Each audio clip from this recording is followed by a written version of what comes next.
Many men.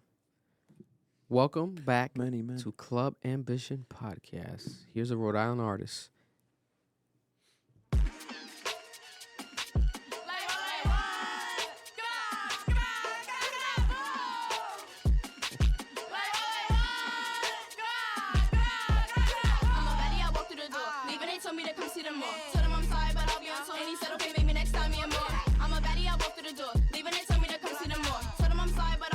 Young teenager out of Rhode Island.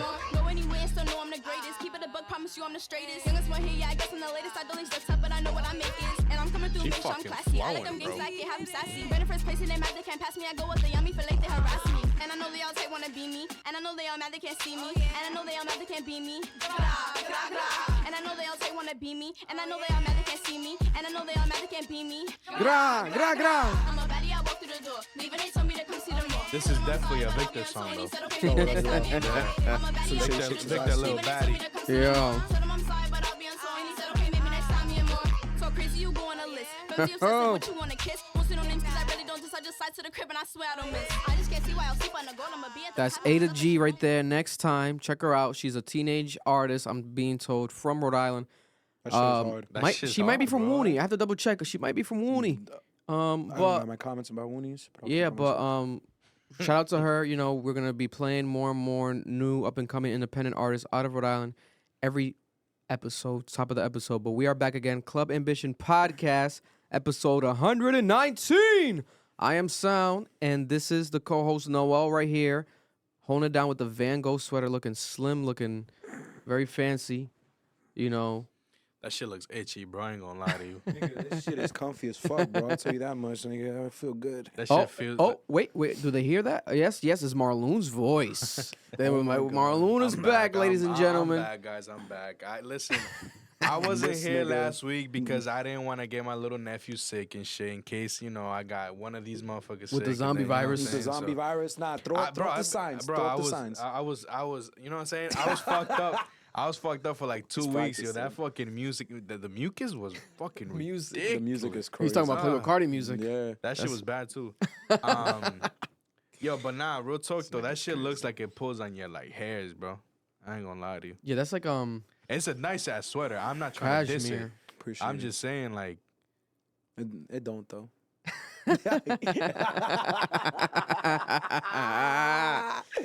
fuck with you. Yo, Marlon, no bullshit. At what point in your sickness, did you realize, damn, I'm fucking cooked? Oh, when was the worst? The worst, bro. bro, the worst was when was it? I think it was the last Monday that I came to record with y'all. I was no. The one when you did the No. Playboy one? No. It was remember that night that I hit you up, and it was a Friday, I think. A Saturday. I hit you up and I was like, bro, I need the footage from the Ring camera. Oh, you were fucked up that night? No, so I was fine that night. It was when I was with Brian and Eric, cause Brian left that Monday to the army and shit. Bro, I was perfectly fine here in the studio, bro, chilling, fucking around till like 2 in the morning or some shit like that. Went home, bro. Went to sleep. I swear to you, 30 minutes later, I woke up not being able to breathe, bro. Damn. That shit was ridiculous, bro. I kept blowing my nose and shit. Every 30 minutes, I would wake up to blow my nose. Every 30 That minutes, sounds bro. like COVID. It was blowing my Yeah. nose, a shitload of fucking mucus, just like thick ass shit that looked like slime, bro. Shit was disgusting. Shit was happening to everybody. And it got so bad, I think like after the second or third day of me just continuously, at that point it was just blood. I was just Oh my sneezing. God. Yeah. Yeah, I was just sneezing and blowing out blood, bro. That COVID shit is was out here. ridiculous, bro. COVID is out here. There was an actor that passed away over the weekend, I think, and the wife was saying it was COVID. That shit still hitting like that? Yeah, there's people are different strands. people are too just now. not getting Yeah, it as yeah. tested as much anymore, especially not as required. My coworker had COVID over the weekend. And no one is they're not doing if you take time from work they'll pay you. Now it's like you either if you use PTO, sick days, if you have neither, you just don't get paid. Yeah. Phew. But you can't come in. Yeah, I think Deja's sister had COVID. Millie. I think today she finally tested negative. But it's out there, man. Everyone, please be safe. Take care of yourself. Try to be healthy as possible, especially right now in the middle of winter. This shit is going crazy at peak levels. Reminder to go check out our Spanish podcast, El Podcast, if you haven't yet. And also, if you're listening to us, make sure to check us out on YouTube And if you're watching us on YouTube, make sure to check us out on the audio platform, Spotify, Apple Podcasts, everywhere, readily available right now. And yeah, happy MLK Day, Martin Luther King Jr. Day. You know. Without Martin Even Luther though- King, we probably wouldn't even be here in this room. Even though my job didn't give a fuck, but you know. Yeah, I know, right? Certain jobs are like, I feel like it should be Bro, I thought I was mandated. gonna get paid time and a half. I asked my manager, he's like, yeah, nah. I was, that's crazy. He said you're not a nigger, bro. Pretty much, bro. I was, this is crazy, bro. Listen, You're just a Central American. this should be like a With black roots, but it's alright. this should be a national like mandated. I thought it was. I thought it was federal. Thought it was too. I thought it was, but I guess not. 'Cause I But don't think the markets are open today. I think we got to blame Jonathan Majors for that. You know, he's a new MLK. Who said that? Yo, he did. He did himself, did. basically. He thinks so. He thinks he is. He thinks he is, Nigga, but He he's was not. supposed to have an interview, right? He had it. Yeah. Yeah, And he said his wife is a Coretta. is a Coretta. And then What's that? Bernice King, Martin Luther King, Coretta's Martin Luther King's Martin wife. King- okay, ex-wife, okay. yeah. And then Coretta Scott came out and said like my mother is not a prop to be used as a prop, blah blah blah. She was a decorated woman that did this and that, blah blah blah. Basically responded to Jonathan Majors' crazy ass. Bullshit. Yeah, but recapping before we get into weather, because we definitely got to talk about weather that's Oh, happening hell yeah, recently. what? It's snowing today as we're recording, and by the time you guys hear this, it's gonna be another snowstorm in Rhode Island. That cold front gonna be I hitting will- us. I will be home alone again, just masturbating by myself. Listen, that's safer than being out, you know, I'd rather be committing snowing with a crimes. girl. Yeah, no, yeah, it'll happen one We're day. not gonna get that much snow, bro. I want that snow. Trust me, but we're not going to. Recapping the weekend though, real quick. Over the weekend, it was very, very busy. We were able to go. Shout out to Cactus Jack. I was able to take Noel this time, but the first time I was able to take Edwin and Marloon to the Travis Scott concert Utopia in Boston. And then second time around, he did another Boston show. I was able to take Noel and shout out to Swifty Isaiah, and we had a hell of a time. Shout out to the Cactus Jack, Travis Scott team, Chase B, the whole team. You know, the friends of a friend. They have been very cool with us and appreciative of all the promotion we've done for Travis Scott throughout the reactions, viral moments. So it's mutual respect over here. Hopefully one day we'll be able to get to link up with Travis Scott. Shit. I don't see why not. I'm I think down to be part of the fucking Cactus family. yeah, I think both brands can coexist pretty healthy wise, you know. We can do a carpool karaoke type of style, you know, this could be your version of that. If we do a reaction with Travis Scott, I feel like Travis Scott might break the car. And we Without have a to just doubt. let him break it. Oh, You know. bro, I wouldn't be mad. You know. I would, and you know me with cars, I wouldn't be mad. Your nigga can do whatever I he wouldn't wants. care, bro. He'll cave in the roof of my car. I don't Yeah. That nigga can rob me, and I wouldn't care. I Damn. fucking love that nigga. Damn. That's a lot of love. you Whole need to lot of understand- loving. Like You the need old to Travis understand, Scott bro, song. When I heard Mamacita in person, That shit hit, right? bro. That shit hit, right? Cause you know what, bro? In classical, when that shit dropped our sophomore year, and we had that party, and that shit was blasting, I was going crazy. I never thought it would feel the way it did in live, bro. I Man. just threw myself into the sweatiest white nigga I saw, bro. I was like, "Come here, nigga." You know, that A lot shit of was- sweaty white kids with no shirts. That's Movie. definitely his main demographic. But I want to be shirtless and sweaty there next time. listen, I love it. I love it. It's I want to Pull be up with shirtless some and sweaty Mabel next to oil. him. they let they get to be themselves. Just, you know, there was like a guy he pointed out had a 50-year-old father there, and I think he was in his teenage years, and Travis Scott pointed at them and shouted them out. But yeah, man, you know, I also had a couple like older friends, or like a white woman I know. She's mad dope locally, and she was like, "Yo, my son's dying to go to that." So it goes to show you, like, that's definitely and the people God bless. I think even some of the kids that died, majority of them I think were of the white male Demographic. yeah. demographic, unfortunately. But yeah, that's his main demographic that supports him, at least at these concerts and these shows. You know, so shout out to the Travis Scott. That show was amazing again. Was it better than the first one? I don't know. I wouldn't say so. I think his energy was this a one bit less. Was this one at thing too? At Yeah, the- same place and everything. I think this one was a bit less energy, but it was cool being in the crowd because I was able to see some people that worked at Concepts. A lot of celebrity energy. Andrew Schulz walked in. And I saw that. I was like, oh my God, that's Andrew Schulz just walking by here. That's the guy with the Hitler haircut, right? With the Hitler haircut. He really does have that. Amazing comedian, amazing podcaster walked by, and I got nervous for some reason to like go over. I was like, I don't know.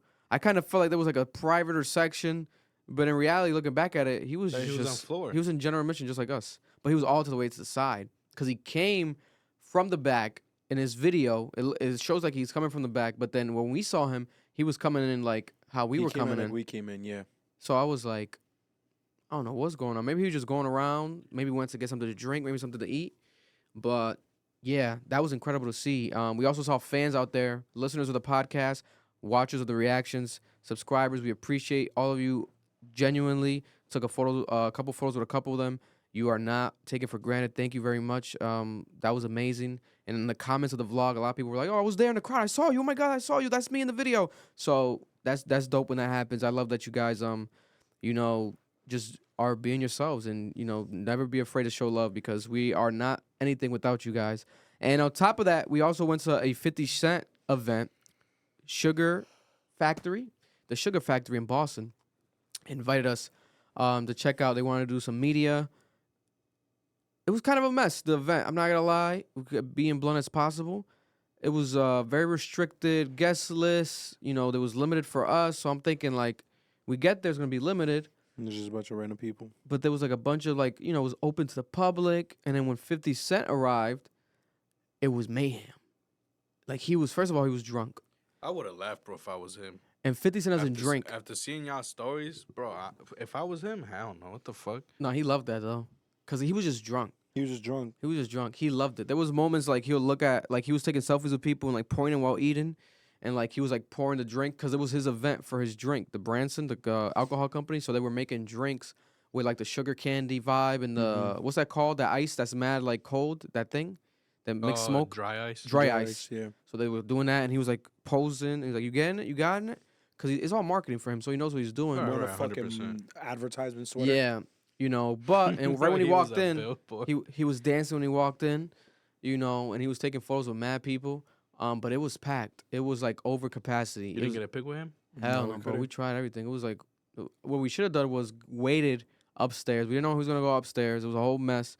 I feel like if they'd made it private, would have been better. Yeah, and they allowed the media to have conversation with him, take photos with him, that would have been better. But because a better like. Makes it more professional. PR and like output and like feedback. Because the people didn't even know he was there. Yeah. And now they expect Vic to drop something, but it's like, what do you want me to drop? I didn't even get to have a photo with him. I'm not making no reel off of that. You're going to have to post the old photo we have with him. Yeah. For real. At the FnG Vodka. At the FnG Vodka. Because my thing is like it definitely looked awkward from just looking at it objectively. Because that video of like that concept of being a celebrity and people watching you eat, it's disgusting. It's like you're I would hate that. Like bro. a zoo animal, and you're not a zoo animal. I would hate you're that, a human bro. being. Nigga was like, yeah, but the thing is, 50 Cent, we were debating it in there. I think he's top 5 most famous rappers of all time, maybe top 3.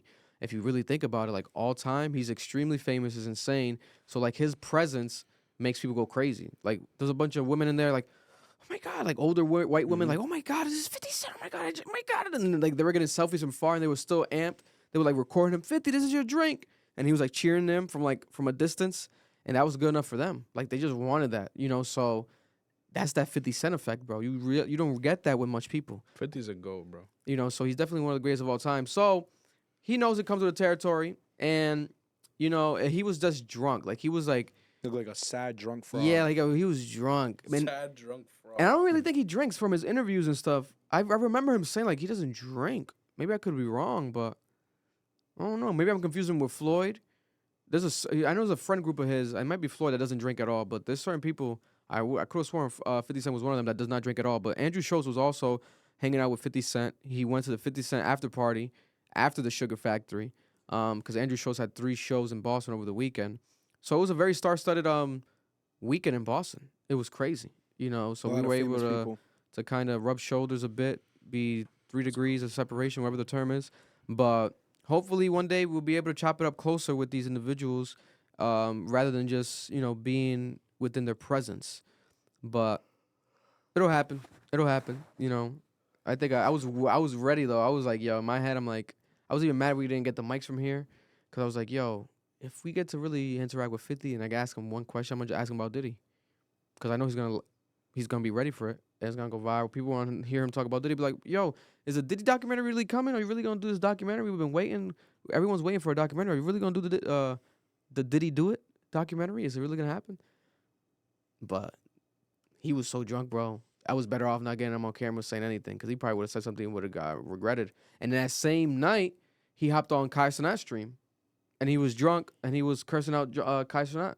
Why? On FaceTime, because he FaceTimed A Boogie, and he was kind of like swearing at Kai Cenat, but like playful, kind of how Nicki does. It's that Queen shit. Mm-hmm. That Queen. I think 50's from Queens too. So it's that Queen shit, like where it was like kind of bullying him but showing love. But he was drunk, because he was just mad that he was hanging out with A Boogie, just coming at him like, you already plugged in with them. What the fuck? Blah blah blah blah blah.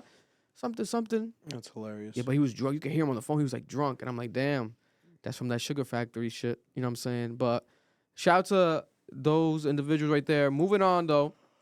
Speaking of Rhode Island, let's talk about, first of all, we said there's going to be a lot of snow dropping this week in Rhode Island. But the weather in Rhode Island has been crazy overall. Rhode Island has been flooding like never before. Record-breaking floods have been happening in Rhode Island. The problem has been so bad that you've been seeing people using boats to travel within their neighborhood. Also, you've been seeing people waking up with ducks in their yard. Oh, hell yeah. And also, there's women fishing on the road. This is not fake, right? And there's still, as of right now today, hundreds of people without electricity.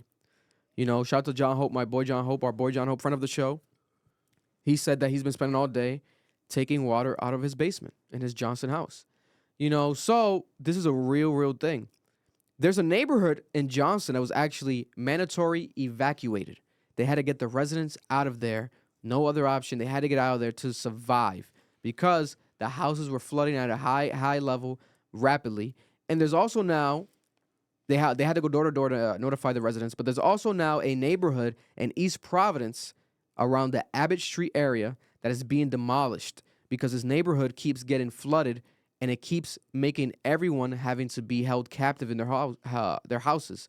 They get trapped because the water is so high, they cannot leave their houses. And I didn't know this was such a major issue. I guess it's such a big issue that the senator, Jack Reed, literally secured around $9.6 million in funding to develop a buyout program, and they're buying out the houses from the residents in this neighborhood in East Providence to get them out of there, because they want to demolish these houses in this area, and they want to basically bring it back to its natural habitat. Basically make it like a public park, because they're saying that they'll never ever build upon that land.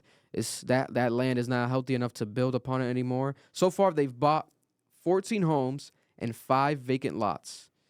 And they're also saying that some of the homes will also be relocated and donated to Habitat for Humanity. I guess, what does that mean? They're going to take the full house? Yeah, they rip it out. Mm-hmm. And then just put it like on a big-ass tractor trailer type of vibe? They did it when Brown was fixing up one of those houses. What they literally do is they lift it off the ground. That's incredible. And then they move it. Yeah. That's incredible. So they're going to be doing that as well. We don't know how they say that, right, to make it sound good, but we don't know how many they might do that shit to one house just to be like, oh, we did something good. We didn't demolish them all. That's why, like, this whole narrative that you could just build houses wherever, I laugh at them. There's no fucking way. Like, there's a reason why there's such a shortage of housing. There's only so many places you could put a house or a neighborhood. Yeah. The land has to be specifically designed to do it, healthy enough to do it. If not, you get issues like this. Yeah. Look at this happening now. So what will the governor of Rhode Island do? What will our city mayors do with this constant flooding issues? Fix the fucking sewers. The sewers need to be properly cleaned, drained. They need to be updated. The aqueducts, right? That's the proper term. The aqueducts in the system need to be updated. This is embarrassing. Like, we've spoken about it before already, but this has gotten to another level that I didn't think it was going to keep on happening at that such a constant rate. But it's a major issue here in Rhode Island. And it seems to be kind of only here. I really don't hear about much other... New York. Yeah, but that's always been. But I don't feel like it's like a newer, like, oh... New York is sinking. Yeah, New York is like... Miami. Florida's sinking. Little Haiti's about to get flooded. I forgot where I saw recently. Racist. I think it was Ohio or some shit like that. I don't remember where specifically. Bro, the water was like up to like their fucking stomach, bro. Yeah. Jesus the Christ. environment's dying. We're cooked. It's bad, bro. The whole U.S. has been just bad weather, and this cold front is gonna start hitting us this week. Yeah. I pray it brings snow, bro. I really want snow, man. I don't want to work, bro.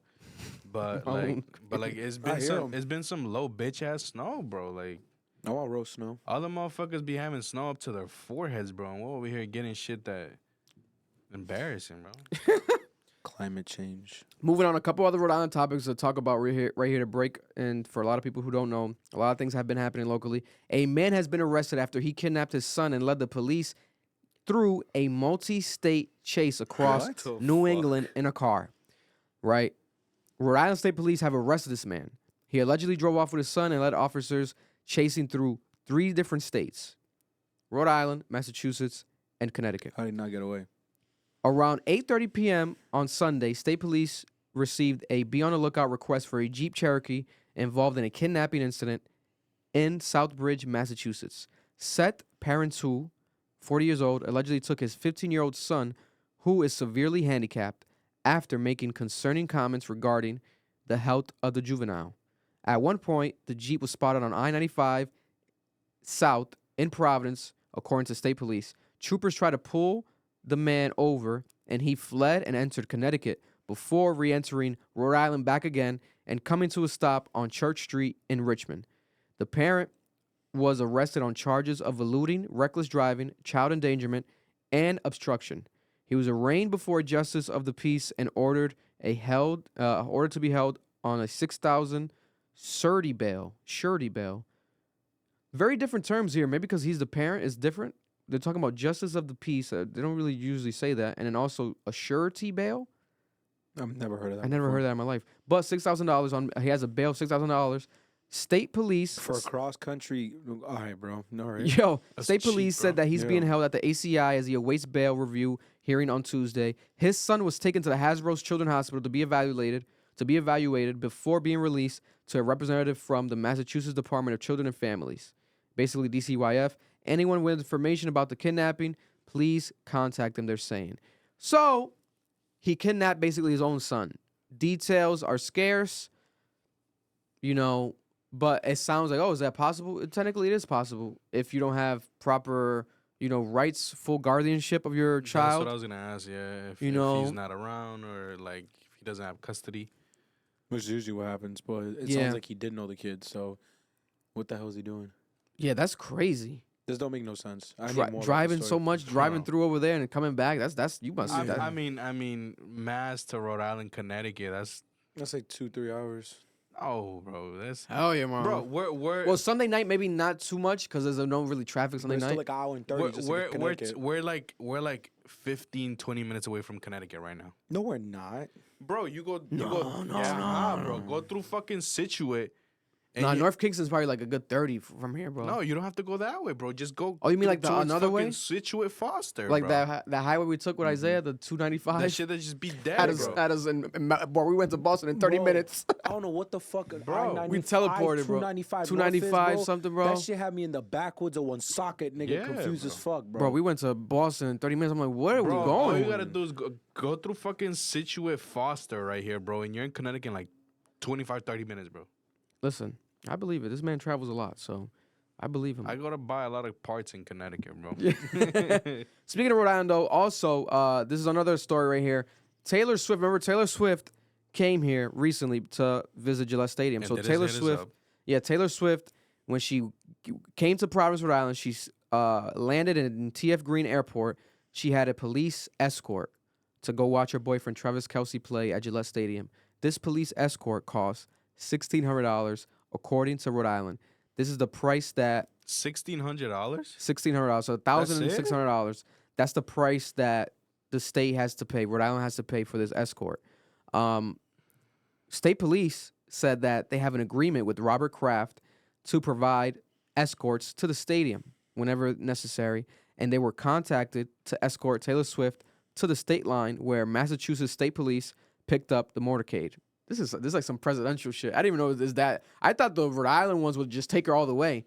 They swapped I thought motorcades. I thought she would just have personal, That's crazy. not like Rhode the Island state has troopers. to provide it. Rhode Island troopers also escorted Swift's vehicle from the state line on her way back to the airport. So they even drove her car as well. The standard flat What? rate fee under the agreement is $400 per state trooper to assign to each police escort. But that fee is going to be paid overall now by Robert Kraft, the Kraft Group. You know, that's nothing to them, especially when it comes to the marketing. Yeah, that's change. $400 though for per trooper assigned to each escort. So $1,600. So that might have been four troopers. 4 times 4, 16. Yep. So that means it was 4 troopers assigned to Taylor Swift. That's cheap, bro. Listen, Swifty, Hella man. cheap. Swifty, listen, she gets that special treatment whenever she's in Rhode Island. Bro, $400 I for put escort money. is crazy. Listen, Swift. Listen. Give me that money next time, and trust me, they won't recognize you in the car that I drive. I'm telling you that right now. They ain't even gonna look at you. The moment they see me driving that hoopty, they ain't gonna know you in that Yo, bitch. Give her a What- deal. what- Give her a deal, Mark. what Give her a hold on, bargain. Give her a I got cheaper you with a deal. bargain, bro. I got What's the bargain for half, Taylor? half off. Half off. It's not bad. Half off, and you gotta come on the podcast. Easy. Easy getting a Ford Easy. Focus. Fuck you talking about? I don't drive a Ford Oh, Focus. the fans say you do. Man, the fans can. They said you drive a Ford Focus to your day job, Hell no. hating on Cardi as you Hell do no. it. Listen, you see, this is the thing. This is exactly now what they that said. we I in think I here saw right that, now, but that was a while ago. Listen, if That you was guys for are the- gonna it was try for to, the if Playboy you guys are gonna reaction. try to come at me about car stuff, I need you guys first to do your Googles. Your Googles. Cause you damn well know I ain't driving no fucking Ford Focus. I want you guys to roast me on what I would drive. Nigga said I'm There was above the another one. Focus. There was another one that said something about a Prius. That one made me laugh. That one really made me laugh. But Prius is a good car. you though. really think I'm gonna drive a Prius though, bro? Let's be honest. Prius. Oh yeah, nigga said you're gonna go fuel up your Prius and go to work. Some bullshit Yeah, like bro. that. Like, let's be honest. But You they, think I it's drive a funny. fucking It's Prius, funny because bro? like they say that, but then a lot of them are kids that have like No license. no no ca- car. no No car, car, no bro. nothing, bro. It's Niggas' just moms funny, drive bro. Ford Focuses and Priuses. God bless their Oh heart. my God, listen, bro. You're yeah. Last Rhode Island topic of the day: the city of Providence. The city of Providence will pay out the family of Jhamal Gonsalves $11 million in a settlement that they reached. They're gonna pay this out within the next year. This year, throughout the next 12 months, they have to pay out $5.5 million. I think by February, then $5.5 million again by July. If for those who don't remember, Jhamal Gonsalves was the viral story that we covered and broke online, talking about the Rhode Island police, Providence police, that That literally were involved in causing the crash, the moped crash, where this Oh, young is that the adult kid they Jhamal hit in, Gonsalves, Elmwood? Okay. Yep, the young adult Jhamal Gonsalves almost passed away in this crash. It was a crazy crash, a moped crash that happened during the summer of 2020 by Providence police. And yeah, so effects from this have been he's been suffering with memory loss, difficulty with speech, mobility, and has a seizure disorder, likely to never work again. And in the lawsuit filed in 2021, they accused Providence police officer, one of them, of specifically pursuing him and ordering others to box him in. They were using the boxing him in method that cops use, right? Yeah, because you're not allowed to chase someone on a moped. Or Yeah, you any can't type of chase dirt them. Bike. It's yeah. it's illegal to do that and chase Yeah. them. And it's against the policy of the department too. Yep. And the police, according to the lawsuit, used excessive force and unsafe force to stop him, resulting in the crash. You think so? This was dismissed by fuck? the judge Whole ass fucking what? because of the lawsuit. I mean, the lawsuit was dismissed by the judge because of the settlement that they've now reached of $11 million. So they Oh. dismissed everything. How much did he win?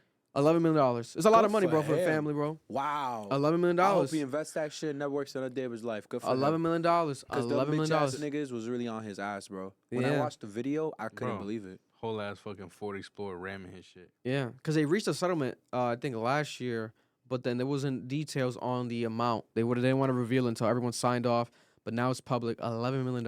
Good for him. You know, so round of applause for Jhamal Gonsalves' family. You know, listen, you can't go back in time, but $11 million is going to be able to help him not need to work and the family as well, hopefully secure future. That's a lot of money, so God bless them. Moving on now to the major topics. Breaking news right now as I walked in, Mr. Beast has just announced that he's going to start posting videos on X, Twitter, for the first time ever, full-length videos. Elon's on a roll, huh? Yeah, so that happened right as I walked in, and Elon Musk literally supported him and said, first Mr. Beast video posted directly on X, celebrating it. It's a $1 car versus $100 million car video, the full video. And this video was originally posted on YouTube. Yeah, that video came out already. Yeah, September 16th. And already on YouTube, it has over 200 million views with 6 million likes on YouTube already alone. Mr. Beast said specifically, I'm curious how much ad revenue on a video on X would make. So Compared to I'm re-uploading YouTube, this probably. to a test. And I will share the ad rev next week. Now, this is interesting because there was always rumors of, in the past, Mr. Beast not having necessarily the best relationship, ironically, with YouTube themselves, and him having just little opinions of like, hey, maybe it should be more money, or just in general, just like the idea of like, what if I were to go anywhere else at all? Now, could he may eventually in a year from now just be solely on X, solely on Twitter, no longer on YouTube? I'm not sure if that will ever happen. He's the biggest, well, not number one. I think he's about to approach number one, but I think he's number 2 on YouTube of all time right now. So I don't. that's think a crazy leap, you know. And Elon Musk is strategic with this because like now if Mr. Beast starts uploading, let's say, new videos on X only, on Twitter only. Yeah. He already announced Don Lemon is gonna make a comeback show on X. We already have Tucker Carlson blowing up on X. People are going to start posting way more content on this platform, and the payouts, if they get better, supposedly this year they're going to elevate it. It's going to be more money that he's saying, Elon. It's going to get interesting. Now, the company itself is not profitable. They're losing a lot of money. Yeah. X is like in the red like crazy, but maybe they're willing to sacrifice more and more. There was already a report that came out today, like within the next 10 years, Elon Musk might become the first trillionaire ever. So... yeah, That's wild. I don't think he's really worried about, you know what I'm saying? Trillion, So bro. I got 2 things to say about that. First one is this: when it comes to like the X stuff, I wonder how it's gonna work. Because someone like Mr. Beast, how do you categorize the videos? How do you not let it get lost in his memes and his other media posts? Because it's like, if he posts a video and then the next day he comments 3 photos, I have to scroll down past those 3 photos to find that one video. It's probably gonna be like a separate. They'd account. have to. They'd have to they'd have to optimize it to do that. And then the second thing is this: when it comes to Elon, you are very funny. He's a funny guy. A lot of people don't know this. Elon is not as rich as people think he is. The way that he starts a lot of his companies, he leverages his wealth. So the shares he has in companies, he leverages them to get large loans because he uses them as the backing for the loan. He says, give me this loan and I'll give you a percentage of this off of the share percentage I own of this stock. That's why Elon has been the biggest critic of the current head of the Fed, because he's against his rate hikes. Yeah. He thinks they're wrong. He only thinks they're wrong because he can't take out any loans to keep building shit up for his businesses. Yeah. So I didn't know the profit shares right now for Twitter. If it actually is in the negative, that's very interesting. And I wonder how much money he has left in liquid capital, because he's not taking out any loans. He'd have to take out a loan at like 6%, 7% is too much. So that's this is very interesting to just see how this is all playing out. If Mr. Beast is putting up videos, I wonder what he's gonna do when other content creators like, oh, let me put out a video then. Yeah. Because you could pay out Mr. Beast to make it look like your platform is paying out better than YouTube. But now that if everyone follows suit, how are you going to start paying them out if your ad revenue money's not matching it and you've been using your own funds to pay these people off? Yeah. So you get my argument. It's like, if the ad revenue is not fully there because these ad companies have been boycotting you, which they have. He's been saying that. That's been his lawsuits and all these issues he's been bringing up. So if you've been paying out Tucker Carlson and all these people using your own money because your company's in the red and you can't take out any more loans because the interest rates are too high, how the hell are you going to start paying off these people once Mr. Beast promotes how much ad revenue he got from this video? I think Elon Musk is going to have to He's going to have to figure something buy out. a couple bricks. Buy a couple bricks. He's going to have to go back to the block, go back to how he grew up. You know what I'm saying? I'm not going to lie to you. It's going to be very interesting because here's the thing. There's been this running argument that Elon Musk, my bad, is trying to do what they did in China. China has a version of X. But the thing is, in China, it hubs everything. So that platform has a YouTube, TikTok, all that shit. Yeah. It's like all in one. The argument is that he is trying to centralize Instagram, Twitter, not those specific apps, but those functionalities Yeah. onto one application. So him taking on YouTube is very, very interesting. Yeah, long form content was the only thing that hasn't, taken off YouTube, fully on Twitter, but Yep. now it's gonna be happening. And also, Mr. Beast and him had, I think, like a back and forth exchange about this maybe like a couple weeks ago, and Mr. Beast was not really for it. Like, why would I do? I don't want to do that, etc. But I guess today, I don't know if they talked behind the scenes. He got convinced by Elon something's going on because today he decided to do it. It's actually happening. Got a And crazy bag. yeah, and we're gonna see what happens. Cause also every time Mr. Beast drops a video, he tweets, but he never posts the link of the YouTube video. And I'm always replying underneath his tweets. I'm like, bro, why are you not posting the link? Like, you could get you don't need more views, but try it out. Like, he never posts a link. I'm not sure if it's strategic. Now, for the first time ever, he posts not just the link, the full video. So it's like, these people, they're rich as fuck. They must know more than me. Something's definitely up though. I just wonder how ad revenue is going to work out for these videos. Is it by how long you're on the video like it is on YouTube? Is it by you I think it's interacting that with it? mixed with the verified account interactions because Elon retweeted it. Bro, it's probably gonna be mad companies hitting up fucking X right now. Oh my, I wanna be an ad for that video. Blah blah blah. You know. My what I'm thing saying? is, And Mr. Beast always gets replies by other verified accounts because every time he tweets, you got a bunch of other YouTubers. Yeah. His own friends are all verified accounts. but that verified account, this is my point. If that's the system they're going to use, X is never going to beat YouTube. yeah, Because the verified account system is designed only for people with clout. maybe for starters they're gonna do that. It can't be for long term. It can be. For starters, it makes more sense, but long term they're gonna have to make it where you can make money from views from anyone, not just verified accounts. Even if it's less money, way less, whatever, and then the verifieds are more money, but it needs to make more sense. Yeah. But moving on, major topic right now, the number one topic. I probably have it already at the title. If you're here for it, you're here because of what broke over the weekend. Legendary rapper Yazine Bey, formerly known as Mos Def, has come out in a new interview, and in my opinion, I think he's disrespectful towards what Drake has done. I agree. We're going to play the clip to get his exact words, right? But he is basically saying that Drake is pop. He's not hip hop. And when it comes to the pop, hip hop, whatever music that Drake makes, he's basically saying that we're witnessing it fall off, whether it's Drake's career or just that style of music. According to him, right now we're literally watching it fall off. What happens when that building collapses? What are we gonna do? He's basically worried for the state of hip hop and music right now. I agree with that part. So 100%. we're gonna play the clip right here for people who That statement's crazy though. Insanity. He's bugging. That statement. Is Nah, that's mad disrespectful. Like that's hate. That's crazy. and That came out very hate-ish. when he said it, he was laughing and he took a lot of pauses and almost felt like he had something personal against Drake, in my opinion. Like, is Drake hip hop?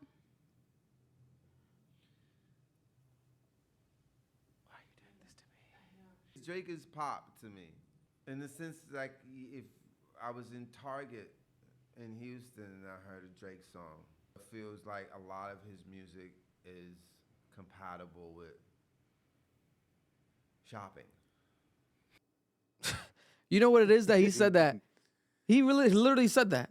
Drake's music is like Target, shopping at Target.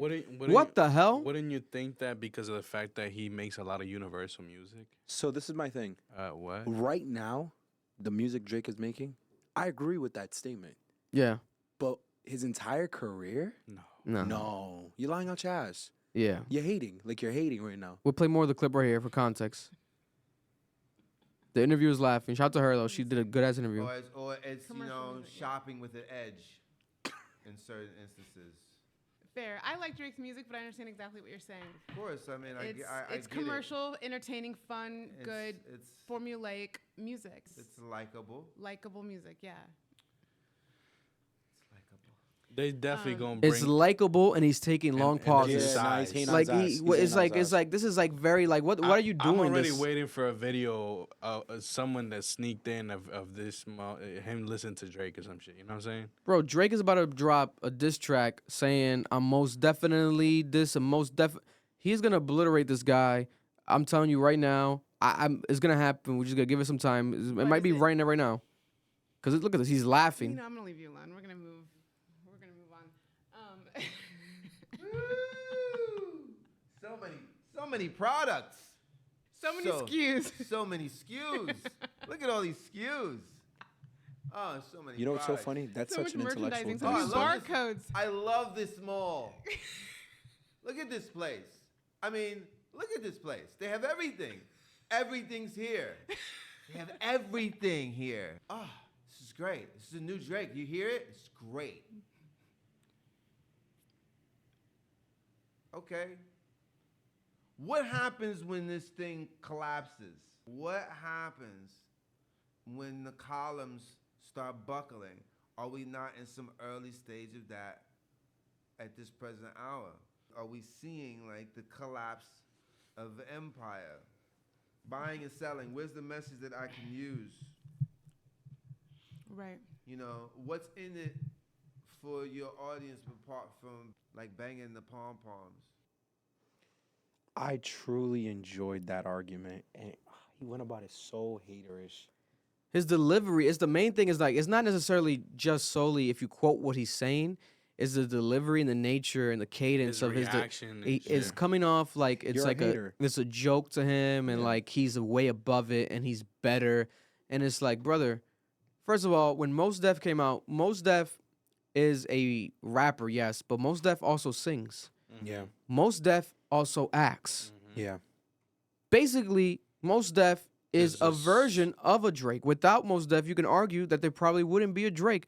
I'm pretty sure Drake is a fan of Mos Def. He's acknowledged it in the past. Was. You know, there was Definitely was now. there was a quote in the last Drake album, For All the Dogs, where he said on Away From Home, I think track, whatever number it is, I love that song, my favorite song on the album, his most personal song on the album, Before All the Dogs, he said, Mos Def, I have it right here, something about Mos Def, I don't want to misquote it.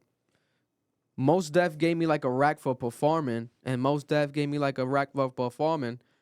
He performed, I guess, and opened up for Mos Def at one point in his career. Mos Def Yeah. gave him $1,000, whether it was in Toronto, Canada, somewhere. So he acknowledged him there. But prior to this, for those who remember, there was a history when Drake dropped his book last year, and Complex posted a review of a woman talking about it, but the girl came off kind of nerdy. So he's told Complex, he DM'd them and said, can you do an article now where the baddest Instagram girls in the world review my poetry book, not the head of Mos Def fan club? Thanks. That's Laughing cool. emoji. Yeah. He's corny for that. So I personally think that They might have Mos issues Def, and Drake have some sort of personal issue, and maybe this is Mos Def's response to that dig that Drake took last year. But even if that's the case, you would think Mos Def is so talented and highly intellectual enough to be objective enough about this. Like, why are you gonna just try to now fall into the category of another old head hating on the younger artist because of the way that, you know, the music has evolved? Like, it's like shopping with the edge, and you know what's gonna happen when this collapses, as if like this can't happen forever. Last year, Charlemagne said that Drake, no, 2 years ago now, in 2022, he said that Drake is falling off. We were seeing Drake fall off. He's gonna fall off. What's gonna happen? He's falling off. When Lil Baby was in his prime, everyone was saying Lil Baby's the hottest artist. He's passing Drake. He's better than Drake. He might be better than Drake in the future. Like, if he keeps going another couple albums, who is still here? And who is still relevant? And who is still number one every year? Drake. No matter what. To discredit him and count him out as if, like, he is going to, like, what he's doing is going to fall off. He dropped, and say he's not hip-hop, like he's pop. He dropped a rap album. Scary Hours 3 was a rap album, a rap project that was some of the best rapping we got all year. Now, because Mos Def didn't listen to it, is our fault? Because I'm pretty sure he didn't listen to that shit. I'm guaranteeing you right now. For the way he's speaking, he did not listen to Scary Hours 3. No one that listened to Scary Hours 3 says that. Because it wasn't playing in Target. It wasn't playing in Target. That's what it was. the only time he listens to Drake, when it's playing in Target. You know, he's coming off very personal, and I don't like that. I don't like that energy. And I love Mos Def. That's what makes this so weirder to me. I'm like, why are you saying this? Like, and don't let it become a rap off. Because in my opinion, I think Drake can rap. Prime Drake in his best bars can out rap Mos Def. Mos Def might hit you. Hell yeah. Mos Def might hit you with like some deeper, like, you know, the Olive Garden and the Chabernet, like some deep. Oh, okay. But when it comes to rapping ability, bro, we have to stop. Why are people so like? Why it's getting weird now? Like, I think that 4 Hour Dogs was his worst album, but I give constructive criticism. But like a lot of people are now just hating or like going on the hate train with Drake. It's getting weird. Like, you're just saying things just to say things because he's number one. Because he's number one. Why, bro? You cannot do that. Like, it's just very weird. I don't know. And for me, the only thing that makes sense would be if it's personal. And I think it is personal. He didn't like the Drake dig. Maybe even the Mos Def gave me 1,000 for performing. Maybe he took that as a dig. Because that's more recent than the Complex thing. Maybe he saw that like, oh, what are you trying to say? I only gave you 1,000? Like, who knows? Maybe some shit happened behind the scenes, right? Maybe it's him. I'm trying to think of another perspective. Going with the Kanye. Defending on the Kanye side because he's so close to Kanye and Chappelle and that whole group. Maybe he's trying to like, oh, I'm defending Kanye, so kind of fuck Drake. Even then, it wouldn't make sense because Kanye wouldn't tell you that. Kanye looks up to Drake to this day. In his new rant, he was talking about Drake and we're gonna get matching tattoos and this and that. Like, nah, bro, get out of here, bro. This shit really pissed me off. I don't like that shit. I do not like that shit. My argument is right. This is my argument. My argument is that we have these old artists, right? Whatever, complaining about the state of the music now and all of this shit. But, like, they're not doing anything about it. Nothing. They're not doing anything about it. All they're doing is complaining. It comes off corny.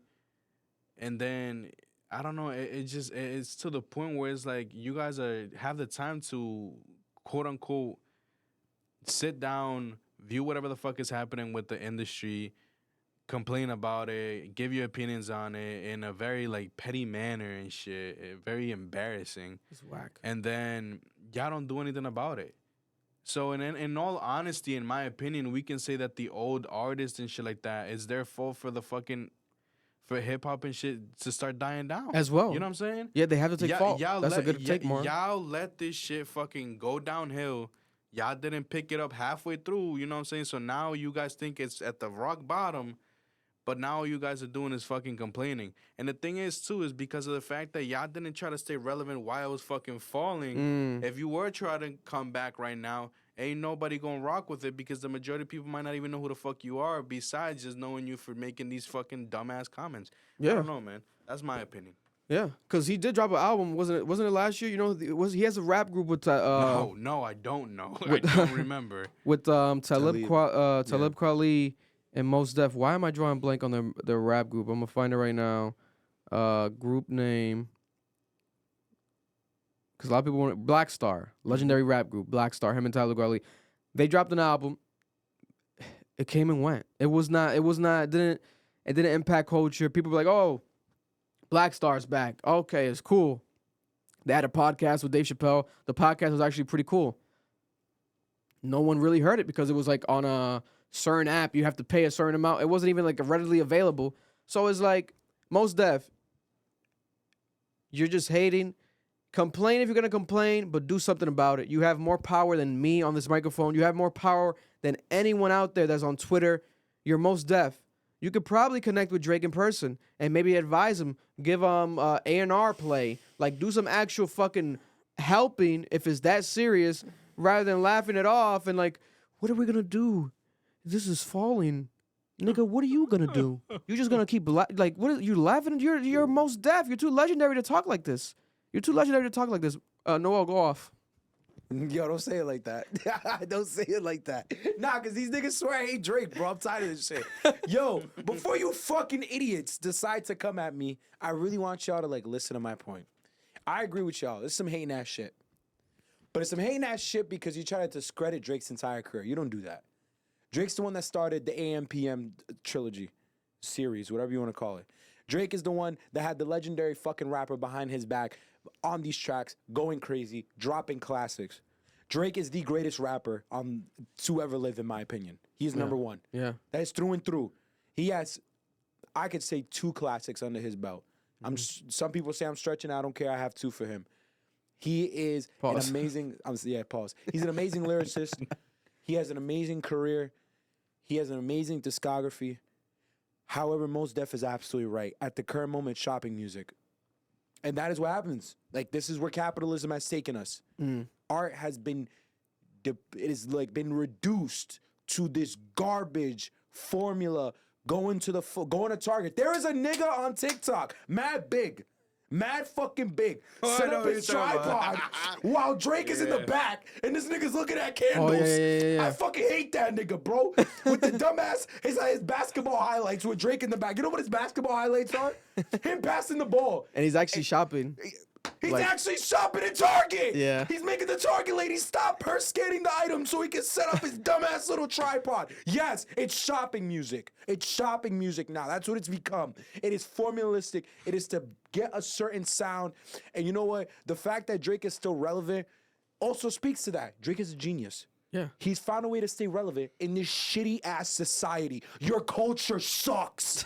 Compared to old rappers. Your culture is a consumer, hyper media based culture. It has nothing. It is not TikTok. built. It's not building tradition. It's not building anything except buy. Look. So you're proud that this nigga stands at the top of that? Good for him that he was able to adapt to that. Yeah. But that's Mos Def's point. What are we gonna do when it all falls apart? When your little media hyper culture that depends on you buying shit finally falls apart, what are you gonna have left? Nothing, because you threw away tradition. You threw away everything your previous generation stood by. And that's why you're right. Because that's not our fault. We were just brought into this. Yeah. The previous generation was willing to sell their soul for a goddamn thing. They didn't give a damn. And you could say, oh, well, Mos Def's not a part of that. Because a lot of people don't even know who Mos Def is. He came up with Kanye West. He had his own shit before that with Talib, but Kanye West is the reason why he ever even got a name, realistically speaking. Yeah. He put him mainstream. He put him on major albums. It was Kanye, Talib, Mos Def on Graduation. I think Mos Def's on it. He's on, he's on Graduation. Late registration. Late Registration, he's on it. I think he might be on with College Dropout too. He might be in all of them. At least doing background vocals or something. At least. Or Doing writing. something. He probably Writing. writes a lot for Kanye. So this is my point. Like, this is how we got introduced to him. He's a deep rapper, like Vic said. He's an actor. He's an actor. He's in a couple popular movies. What he's doing, he made a Marxist argument.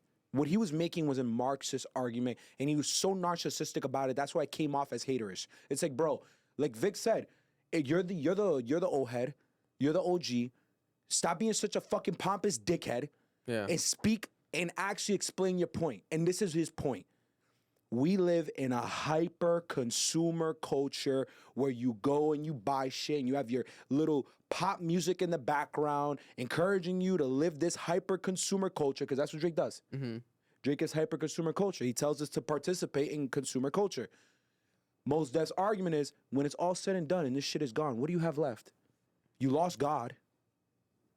You lost the traditions from your own parents' culture.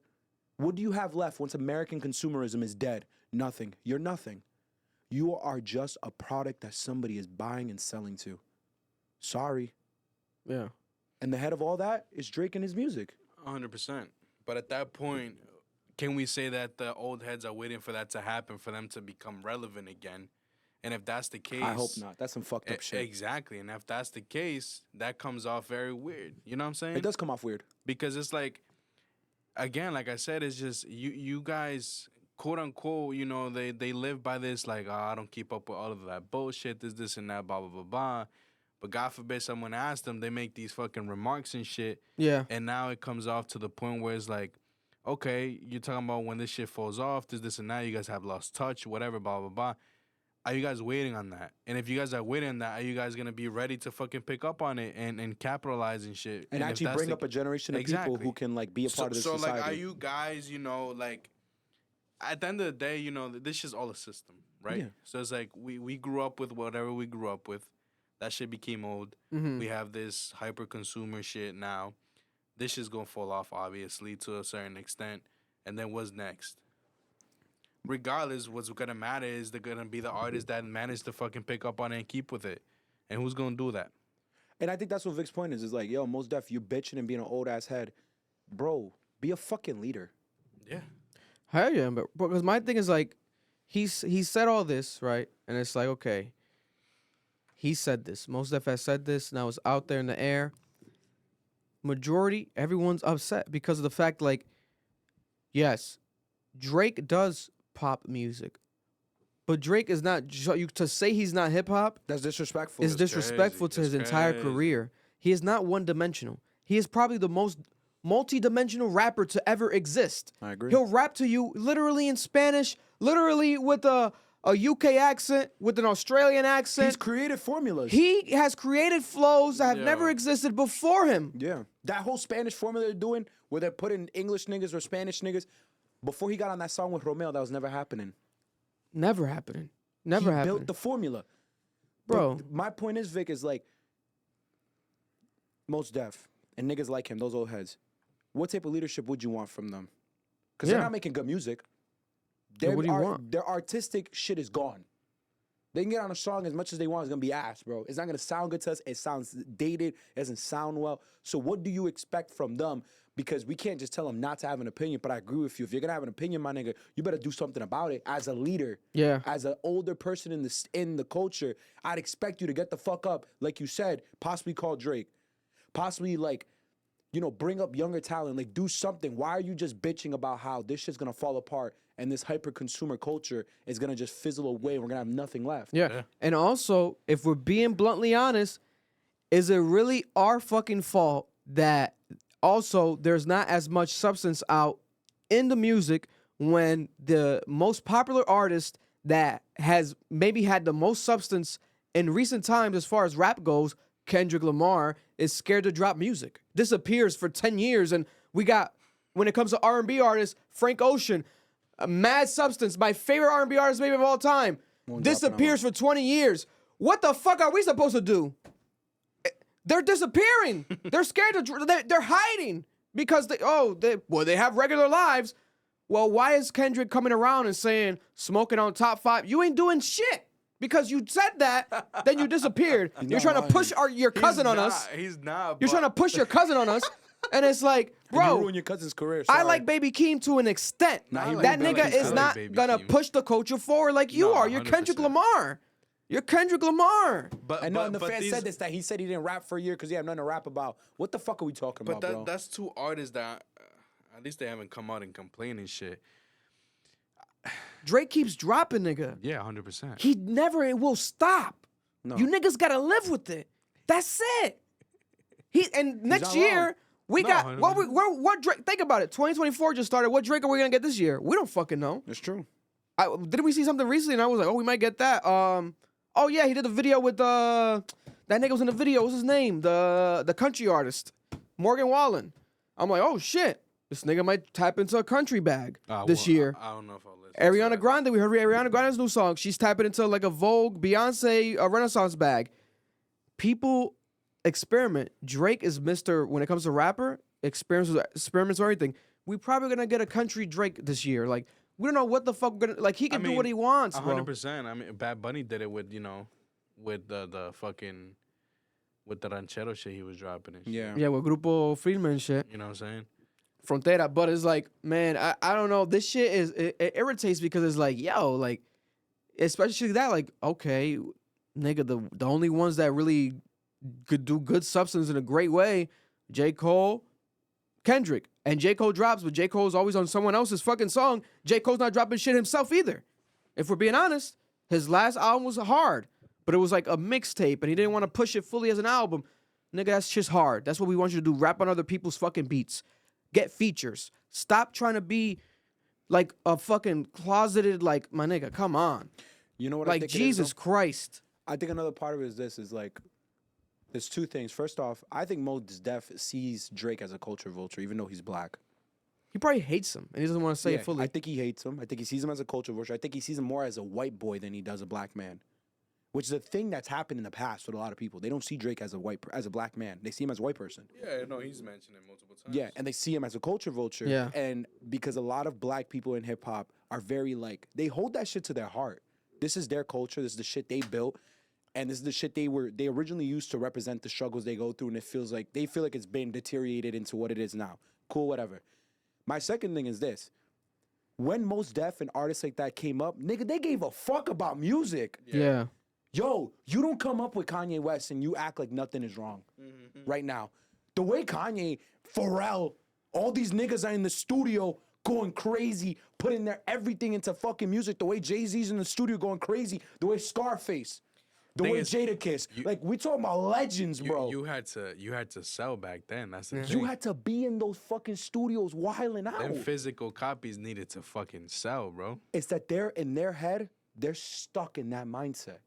Niggas nowadays, bro, they just go on Pro Tools, they make some music, they put that shit on IG, they do a little promo, and they're good. Boom. Get revenue from whatever. It's the frustration that they don't see the same passion for the craft that they were willing to die for. Yeah. I mean, everything is also generational. Yeah, and that's what it is. Even with us, it's generational. I don't listen to NBA YoungBoy. Hell no. There's think a lot of it is teenagers. lazy. There's teenagers right now that will tell you that that's the greatest artist that they've ever heard of. Like, they love and worship him. Yeah. There's generational things. There's everything. Like, generations come and things happen. We have to understand that. We can't also harping back on, like, The past. oh, when this used to be like this and this, and oh my God, and when that was like this and this and that, oh my But God. we can make the argument that technology has made rap lazier. Yes. Oh, no, 100%. But at the same time, you know, even like in today's generation, you know, they'll argue that the new artists that are coming up and whatever are better than the old ones. But at the same time, are we not seeing a vast amount of new artists using old songs as references, old Samples, beats, yeah. samples? Mhm. You know what I'm saying? And these generations thinking that it's new stuff. And it's like, bro, like, you rocking with this shit, but essentially it's It's the same shit. It's the same shit, just being recycled. Like, you know what I'm saying? 100%. Like, You're bringing a new audience. So at this point, you know, these old artists, whatever, they want to complain. They know that if they try to push something out, it might not stick. So I think that at this point, y'all job is going to be take people under your wing, right? Yeah. And have them deliver what you can't in the manner that's obviously going to fucking stick because, you know, they're younger. They know how to fucking appeal to the masses and shit like that. But if you want that hard, meaningful shit, then push that onto them and they'll push it out to the, you know what I'm saying, to the world. I don't know. just That's all they can do, in my opinion. I don't know, bro. Like, It comes off like because if they try like to a be, bully, if, man. if they try to be It does. relevant and try to fucking come in and fit in with what's happening right now, it won't work. bro, if Mos Def, you're already a legend, you're older, do your own music label, discover artists, sign acts, you know, help Drake, consult, That's why I do give Yachty. something. Yachty's doing what they should be doing. 100%. Respect to Yachty, because them niggas fucking rap. Yeah. All them niggas rap. And I respect it, bro.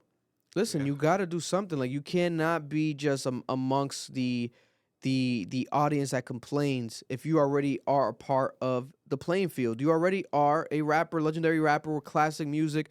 You're Mos Def.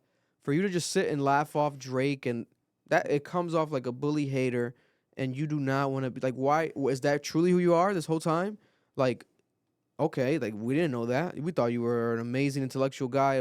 Like, the same guy. Is this the same Mos Def that literally went to Guantanamo Bay and literally force-fed food through a tube through his nose to basically experience what the prisoners of Guantanamo Bay go through, firsthand experience, and you cried and you did a whole documentary piece about it, and I cried watching it. One of the most impactful things I've seen in my life.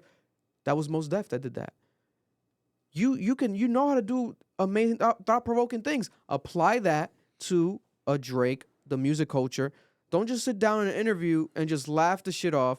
You look crazy. And I watched the full thing, and there's a moment where the woman does like a edit point right after he talks about the Drake stuff, and he goes more into the Drake stuff.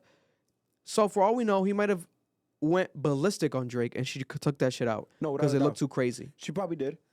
And you know what the thing is that bothers me? The pauses. Yeah, like, Because you know what it is? I don't even see it as hate. I see it as true frustration towards a situation. And it's like, bro, if this shit really bothers you that much, if you truly think rap is deteriorating this bad, if you truly believe that this hyper consumer culture and media that we have now is gonna fall apart, why are you laughing about it? yeah. Why are you like, the SKUs, the products, what happens when it's all gone? Yeah, what is gonna happen? You'll probably be dead. And you're fucking. But our kids have to live through what happens next. Yeah. Because a society without culture is a society that has nothing. So what the fuck are we laughing about, bro? Yeah. Like he's just joking, like this shit's cute, and it's like, bro, I thought you lived for this rap shit. Yeah. I thought you was about this hip hop shit. What happened, bro? Yeah. You just laughing it off to be a hating ass nigga towards some dude, a fucking 43-year-old man. You did like you're like you sound mad corny, bro. Like you just sound so corny. At least drop a song like saying all this. It would have been way better. Like constructively, like talking about the game and talk about Drake, whatever. It would have been way more digestible. And then you put it on wax, and it makes it more respectable. But right now, with this, it just comes off like out of nowhere. Yeah, you sound like a pompous. There's definitely history there. Yeah, it has to be some personal shit. The fact that the girl had that question, one, and his way when she asked it. It's true. Oh, you really gonna do this to me, bro? You know what I'm saying? Yeah. So it's like, did Drake fuck your bitch? It's okay. It's okay, Mos Def. You're extremely, that's crazy. Handsome. Women love him. But did Drake fuck your bitch? At the end of the day, there's footage of Mos Def rapping with DMX, bro. Yeah. With Big Pun in the fucking table, rapping at fucking dinner. Real shit, bro. Yeah. Nigga, DMX said no beatboxing, acapella, and he fucking spit that shit. DMX acknowledged him. How are you this much of a legend? You a fucking cornball. It's just crazy, bro. This is crazy, bro. yeah. Our legends are cornballs. Next topic. Next topic, real quick. Someone who did subliminally diss Drake was A$AP Rocky. For those who don't remember, we have Drake did For All the Dogs, Virginia Beach. A bunch of the songs on that album are dedicated to Rihanna. If you do your due diligence, he's basically harping back and he wants Rihanna's love, or wants to say that he doesn't actually want it. Yeah, it was alright. Like, I don't want that love. Like, it's a Rihanna album. If you break it down, he's talking about You how think it's just Rihanna? 'Cause some of his fans, majority, yes. yeah, they said some of the songs are about other women, and they found the women on IG, and they were posting about like, oh, it's about this girl and that girl. I think it's Rihanna a lot, mostly, if anything. Because the thing is, he even talked about the shark tattoo. They have a matching shark tattoo. He's like, Yeah, is I it saw time for that. me to cover up the shark tattoo? So it's very personal shit that only she knows directly about, unless you're obsessed fans that know about that shit too. So there's a brand new A$AP Rocky feature on the Kid Cudi and Sano album where A$AP Rocky says, "These niggas can't stomach me. Gotta go get a mandrake." Now, a mandrake is a medicinal plant that helps with digestive issues. And also, this song allegedly was previewed in 2021 by Kid Cudi at Rolling Loud 3 years ago. Drake announced publicly that he had stomach issues 3 months ago in October. My God. And Drake said that he was going to even take a break from music because of these stomach issues, right? I think that it is a double entendre subliminal shot at Drake. Without a doubt. Because who the fuck is going to rap about a medicinal plant? A stomach ache. Who the fuck is, like, who is just like, yo, let me rhyme this and talk about a medicinal plant, a mandrake? Like, unless A$AP Rocky that morning was watching videos on National Geographic about mandrake plants, then this is obviously a shot, and people are trying to deny it. It is what it is, bro. Listen, now I'll tell you this much. But he won. Yeah, you won the battle. You have Rihanna. You got her pregnant. Allegedly, you had her pregnant again. You're probably going to get her pregnant 5 more times. You won the Drake, Rihanna battle. You won the woman. You got the queen. That's it. Or if you're going to drop some shit, drop some hard-ass shit. Because this nigga made a whole album still talking about the love that he had or doesn't have for your girl. Good. You just look crazy if you ignore it. Think about it, Vic. Yeah, man, you better drop some shit. If somebody makes a fucking album about Deja tomorrow and you ignore it, you know how crazy that nigga looks? Bro. Now, if you play into it, it looks like there's actually something there. Now it looks like, oh, damn, these niggas might be fucking. Like, that's what Drake does, bro. He likes to get under niggas' skins. That's just dark. He's Mr. Petty. That's just very dark. Bro. That shit has to... Hopefully he drops some shit, though. Not on that babushka shit, though. That shit was horrible. Listen, I want A$AP to never speak about Drake again. I want him to leave him right there with that Rihanna shit. Because you want to know why? Drake will body that nigga, bro. That's fine. I agree. My thing is this. Because I think Drake is the better rapper. My thing is, if Drake is just rapping about Rihanna and neither of them are acknowledging him, he just looks like a fucking psycho. Yeah, that He is does like look. you No, look because like- he is a psycho. I mean, if I'm being honest. You look about, like a fucking predator, bro. What are you doing? I don't know about all that. God bless. No, yo, if you're obsessing over a woman that's basically married with about to have 3 children, you're gonna call him that. You're being weird, bro. I would say maybe a bit obsessive. obsessive. It's Why are predator you behavior. so obsessed with me? You saw who won that fight. If they had just shut the fuck up, Nick Cannon and Mariah just shut the fuck up, Yeah. not acknowledged it, nothing would have happened, bro. I'm telling you. Also, speaking of Drake, we have Drake and Metro Boomin again, I Going- gotta defend this nigga again. going back and forth. Yeah, a lot of Drake topics today. So Drake posted the 21 Savage album, which we're gonna review again, They better never call me a hater ever. and again. he showed support for his friend 21 Savage, right? But Metro Boomin is on the 21 Savage album.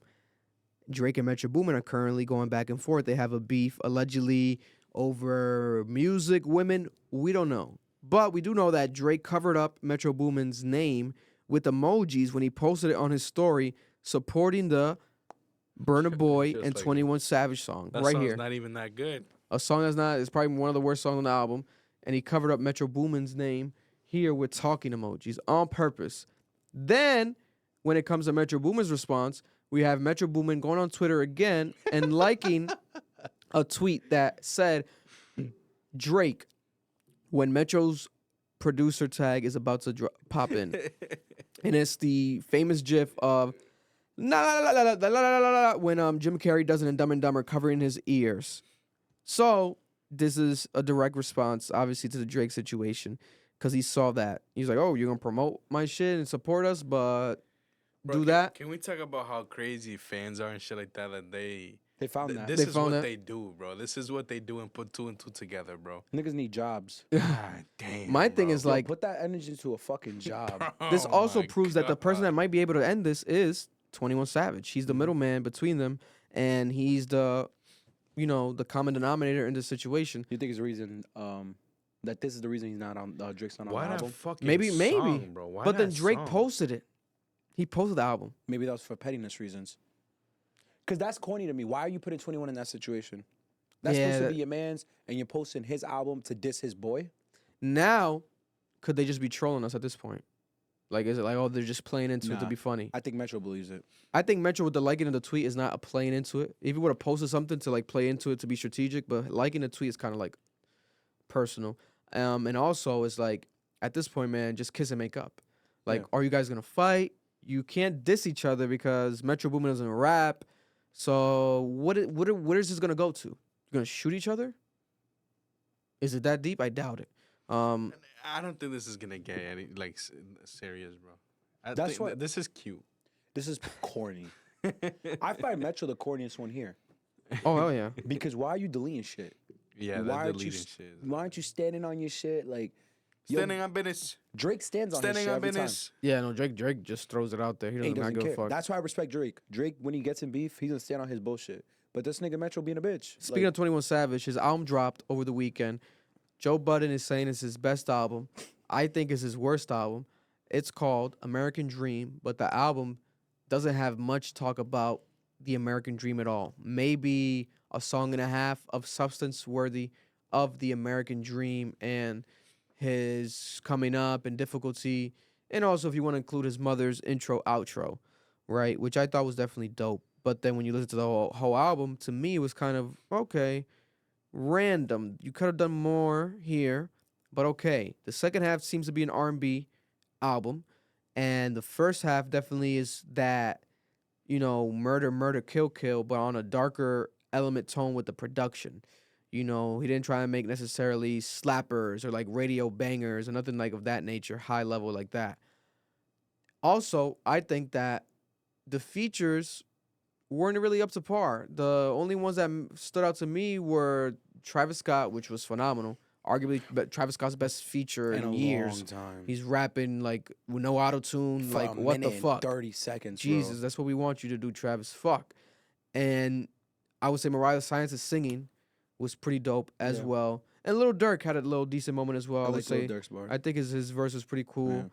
But other than that, yeah, I don't know. It was definitely, first of all, it came off randomly. and still is selling 150,000 copies first week. 21 Savage's highest first week sales for Round of applause. his solo albums. It's amazing. Definitely didn't outsell Her Loss, and I think none of the maybe even Metro projects because those are considered collabs. But 150 is 150 by yourself, especially to starting the year strong.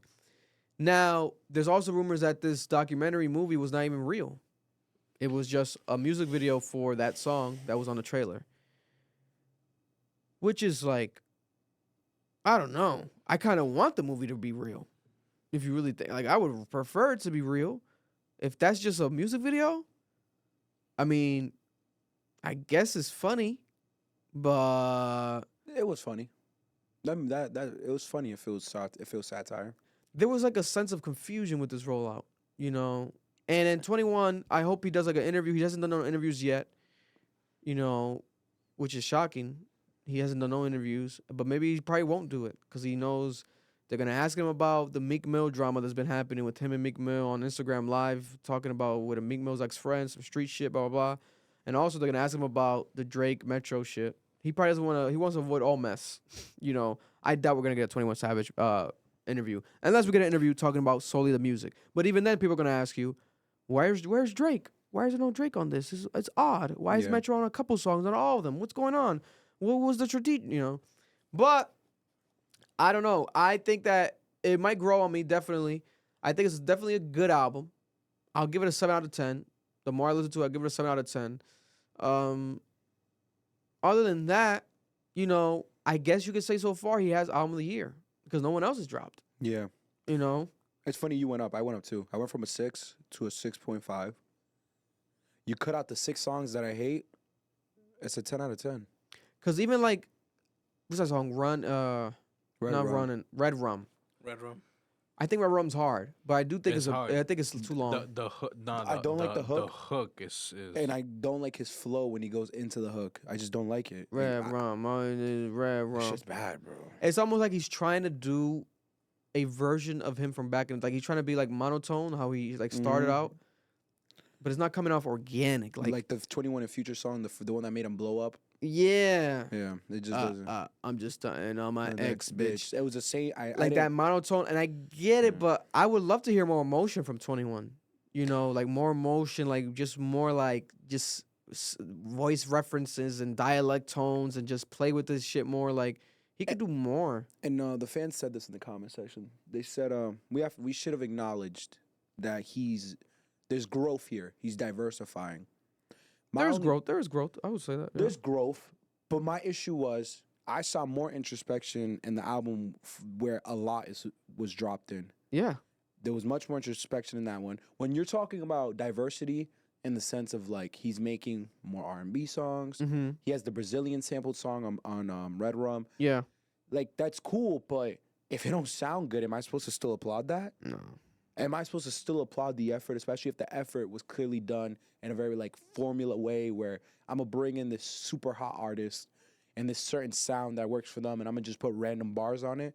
Because the Bonnet song, I fucking hate that song. That song is so bad. It's so bad, but I get what they were trying to do. They were trying dropped to make merch. a TikTok song. They dropped bonnets today, didn't. I think. No, they didn't. Yeah, and it says should have worn a bonnet on top of the bonnet. Yo, so y'all gonna tell me this isn't a fucking formula song? You people, I hate you. I hate all of you. Because y'all the reason we keep getting this bullshit. You see this bullshit? You niggas already had merch ready. Yeah. Burna Boy's the same one.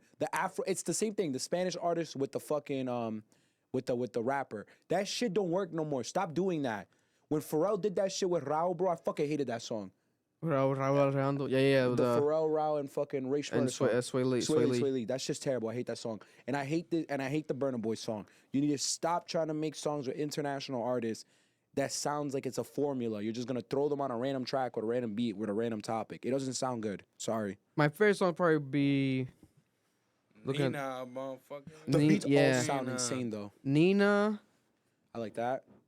Letter to My Brother. Letter to Your Brother's insane. Letter to My Brother. The Mariah Scientist song is amazing. Yeah, and Dark Days. I like Dark Days. I'll tell you, man, it's not as bad as people are making it out to be. No, it's not. There's 8 amazing songs. There's just 6 terrible ones that I want to kill myself. Isn't it over. like I think it's a good album. Isn't it like a 14 track song? It's 15. 15. I think it's a good album. I just feel like it came out randomly, so I'm thinking like this shit is gonna be okay. It's gonna be worth the randomness. But I think he should have rolled it out way better if you're gonna drop it like this. Like, Surprised there's no Drake on it. yeah. And the structure, like, Especially after there was a whole album with them. I thought he really was gonna be more introspective, like real deal. Like I appreciate his mother talking on it, but like do an interlude of you talking, like talking about your experience and everything that happened through with the like you becoming an out. I think last year you officially became like an American citizen last year or recently. So like talk about that, like an interlude of you just talking, like some shit like that. But no, man, we didn't really get that. So And I love how even in the comment section, like, oh, we only enjoyed the turn songs. Let It To My Brother's not a turn song. I love that song. yeah. The Mariah Science song is not a turn song. I love that song. And it's because it's introspective. He's talking about real shit. I would have loved the R&B songs. I think 21 could be in an R&B song. Hell yeah. I truly think he could. It's just they didn't do it well. I think he could have done it way It was better. the fucking features. Let that nigga The sing. Mariah Sciences one was the one. That's the one, yeah. That's the R&B one. Let that nigga sing. Yeah, he should have gotten to the singing bag for real. Fuck, bro. Like that. There's no willingness to try new shit. What's your favorite song, Nina? On the 21? Hell yeah, that shit's hard as Yeah, fuck. Nina. And you're right. Doja Cat should have rapped. Shit, Doja Cat should have rapped. She She should have shoulda went rapped. off. She should have rapped. She should have went Doing off. that weird I agree. sound that she was doing. Yeah. Yeah, she shouldn't have sung. She It's should've that rapped. scrap though. She just pushed it over there. I like it. I like the beat. I like 21's part, but Speaking of Could've been everything, better. speaking of everything happening in hip hop culture right now, there's a viral situation happening because there seems to be a trend where young kids are becoming rappers and they're being glorified due to their rapping about a lot of street shit. Mos Def, talk about that. You know, Mos Def should be talking about that if anything. There, for example, Finesse 2 Times, you know, popular rapper right now. His son, his name is FnG Lil King, 11-year-old, right? 11. He's 11 years old, Wow. and he's been going viral. He has a song with Finesse 2 Times that's doing good, and he is rapping about some street shit, but he's rapping about it from the perspective of stuff that he's seen, which is still vulgar, but it's different. It's not like he's trying to portray something because obviously you were very fortunate to not be in that predicament. Your father's rich. You have a rich, you know, you look at, you're very rich. You don't need to. Why would you be an 11-year-old being in the street still moving packs? Wouldn't make no fucking sense, right? But there's been artists getting criticism because of the cosigns. Little Baby was in the club with him. And people were like, what is going on? Little Baby and him were counting money In the club with an 11-year-old? with an 11-year-old in a nightclub. How the fuck is the 11-year-old in the club? Because people don't care. People don't like, this is crazy. 16-year-olds getting fucked in the nightclub, bro. A child in a What nightclub, the right? And we got fuck? Drake with the Oh kid my in a nightclub, God. you know, flexing the money and the jewelry in a nightclub. Ridiculousness. And it's insane. And this is a throwback, you know, this is not the first time Drake's co-signed a child rapper that's rapping about some street shit. Remember I came at Drake when he co-signed Didi Osama, when Didi Osama was just 15 years old. Because he was co-signing him, and it was like the biggest co-signed Didi Osama guy at that time. Then his brother died right after that. Yeah. Bro, 15 years old, Didi Osama rapping about murder, and, you know, and Drake applauding that, following him, and like, giving him like a co-sign, like, oh yeah. Instead of being, like I said at the time in the clip that went viral, a proper guidance. Like, be a father figure to these niggas, bro. You are Drake, the biggest rapper of all time, arguably, and you are here. They look up to you. They're like your like fan base. Like these young kids, like that's Drake. So instead of co-signing what they're doing, be like, yo, I fuck with what you're doing, but maybe you should check the content. Like, you know, try to do this and like do this differently instead of just trying to be like almost like on some like cool shit. I feel like Drake does that almost for cool points. Like, Hey, oh, man. some street niggas, young street niggas, okay. Remember the arguments is art. It's Yeah, art. it's Nah, art, but it's there's art. nothing That's the artistic about argument. a child in a nightclub, man. It's art until Mos Def is saying that the art's deteriorating society, right? Yeah, and then also there's the 9-year-old rapper, Little RT. Little RT was the same rapper that was on Kai Cenat's stream, 9 years old, rapping about rape, literally about rape. What the fuck? And then Kai Cenat checked him and stopped him, and he was laughing it off. 9 years just rapping about rape, right, in his bar. What the hell? And then also his most popular song, he raps about getting his dick sucked and stepping on dead ops' graves at 9 years old. This is Little RT. Now, when you listen to the song, Who's writing these tracks for these kids? I don't know bro? what's going on. No, someone is writing it. Someone has to be. You think so? Hell yeah. But that's even worse. That's like what a I'm puppet. You'd saying. be like a puppet master, like writing, Yeah. That's like a what I'm saying. puppeteer No, but master. it's been like that. Wasn't people writing Bow Wow's fucking raps when he was rapping at 11? And that's the thing. People were comparing on Yeah. Twitter. They were saying like, this has happened before with the Bow Wow and Little Romeo. Now we're Bow Wow and Little Romeo rapping dead about getting ops. their dick sucked and stomping on dead ops' graves. Yeah. Not necessarily. They were no. more on the girls track vibe, like R&B damn near element, right? Yeah, dancing Yeah. in the rain type shit. You know, but we'll show the clip real quick for a reference point of, you know, Drake in the club with this young rapper. Drake in the club with this nigga is insane. I didn't even see that. Neither did I. Look at it right here. Thank God I don't have to defend this nigga no more. You see, this is what I mean, bro. What's wrong with this nigga? Look at Drake. It's going I viral gotta keep them thinking I'm a hater. This is crazy. with his twin. Counting money with his twin. Nah. What are you laughing about?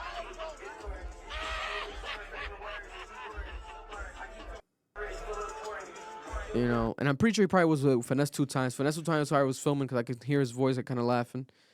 Yeah, no, this is like, this can't be normalized. This cannot become something that becomes normalized, and we just like You niggas need fathers. get used to this. Like, this should not be the goal. Am I wrong? Where's your fathers? This should not be the goal. Look at little baby in the club with him. This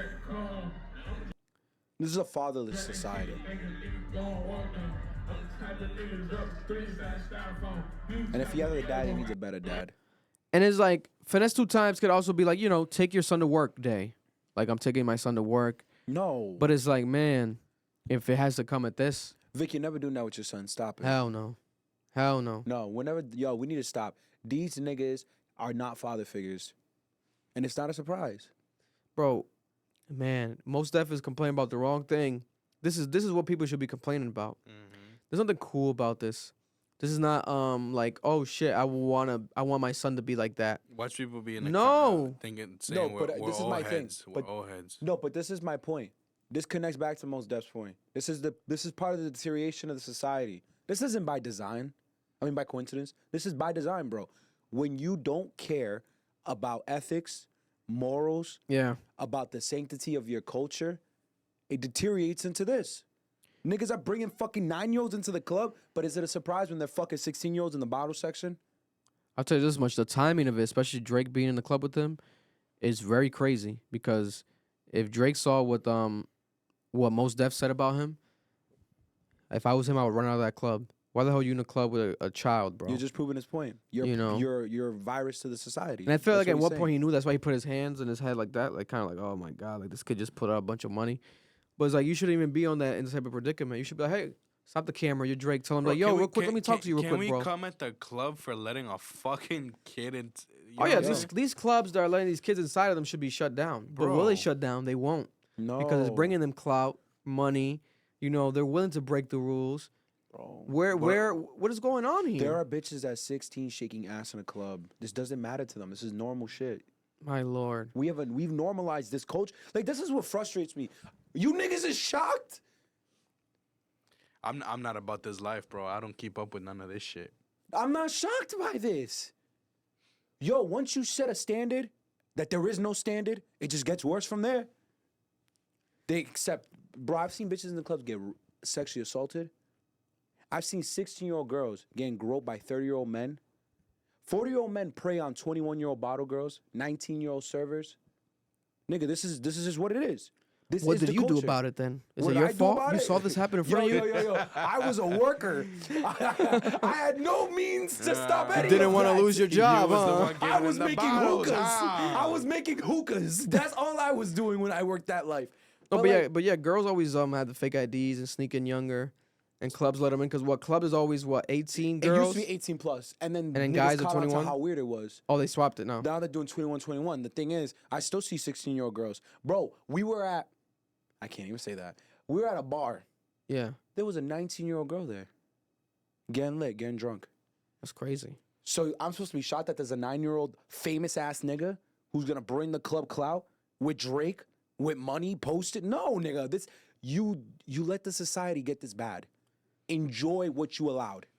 Oh, man, my kids are gonna get their ass fucking beat, bro. That's Bro, all our I'm kids are This is fucked. crazy, man. This is crazy. Ooh. We're watching the beginning of like a real deterioration of like society. This is why parenting matters, man. You know, not everyone's supposed to be a parent. You know, if I'm finessed 2 times, bro, you're rich as fuck. Have your son at home. At least have him being, you know, someone taking care of him. If the mom can't, like, have family. Like, don't have him in the club with you. You think Drake's gonna have his son at the club with him at that age? That's another thing I saw on Twitter. Yeah, people were like, "Yo, would Drake do this with Adonis? Like, Drake wouldn't be doing this with Adonis. Like, why are you doing this with someone else's child? Like, it's just the optics of this is very weird. It feels like a Chappelle show sketch, like Because a that's how crazy it Boondocks, like is. a Boondocks episode. It does. Like, this shit's crazy. Boondocks would be putting up Jordan numbers if it still existed. Oh right hell now. yeah. Moving on. Speaking of Jordan, perfect transition. Oh my god. Larsa Pippen and Marcus Jordan have revealed that they have sex 5 times a night, every night. After she previously said with Scottie Pippen, she had sex with him 4 times a night. It's almost as if she's literally just trying to just add one number to this to make herself sound like she, Bro, you know, bro, respects Marcus more than Scottie. That's definitely some short ass rounds, bro. That's what I'm gonna say. Bro, For 23 years, I've always had sex like 4 times a night. 4 times a night? A night? Yeah, so 3 times a week is nothing. You're telling look at her. Look at her face. This is the woman that says that she has never got surgery done, guys. That's crazy. I believe her. No, you don't. No, I don't. me Nigga, you just had look at her sex face. 4 times a night when you were married? Yeah, no, I had sex 4 times a night every night. I never had a day off for 23 years. Wait, hold on. What? What? Yes. Yes. What? Your poor vagina. You had This is a classic. We don't even gotta play the full thing, but now look at the new one. Okay. Ben saying you have sex 3 times a night at the reunion last season.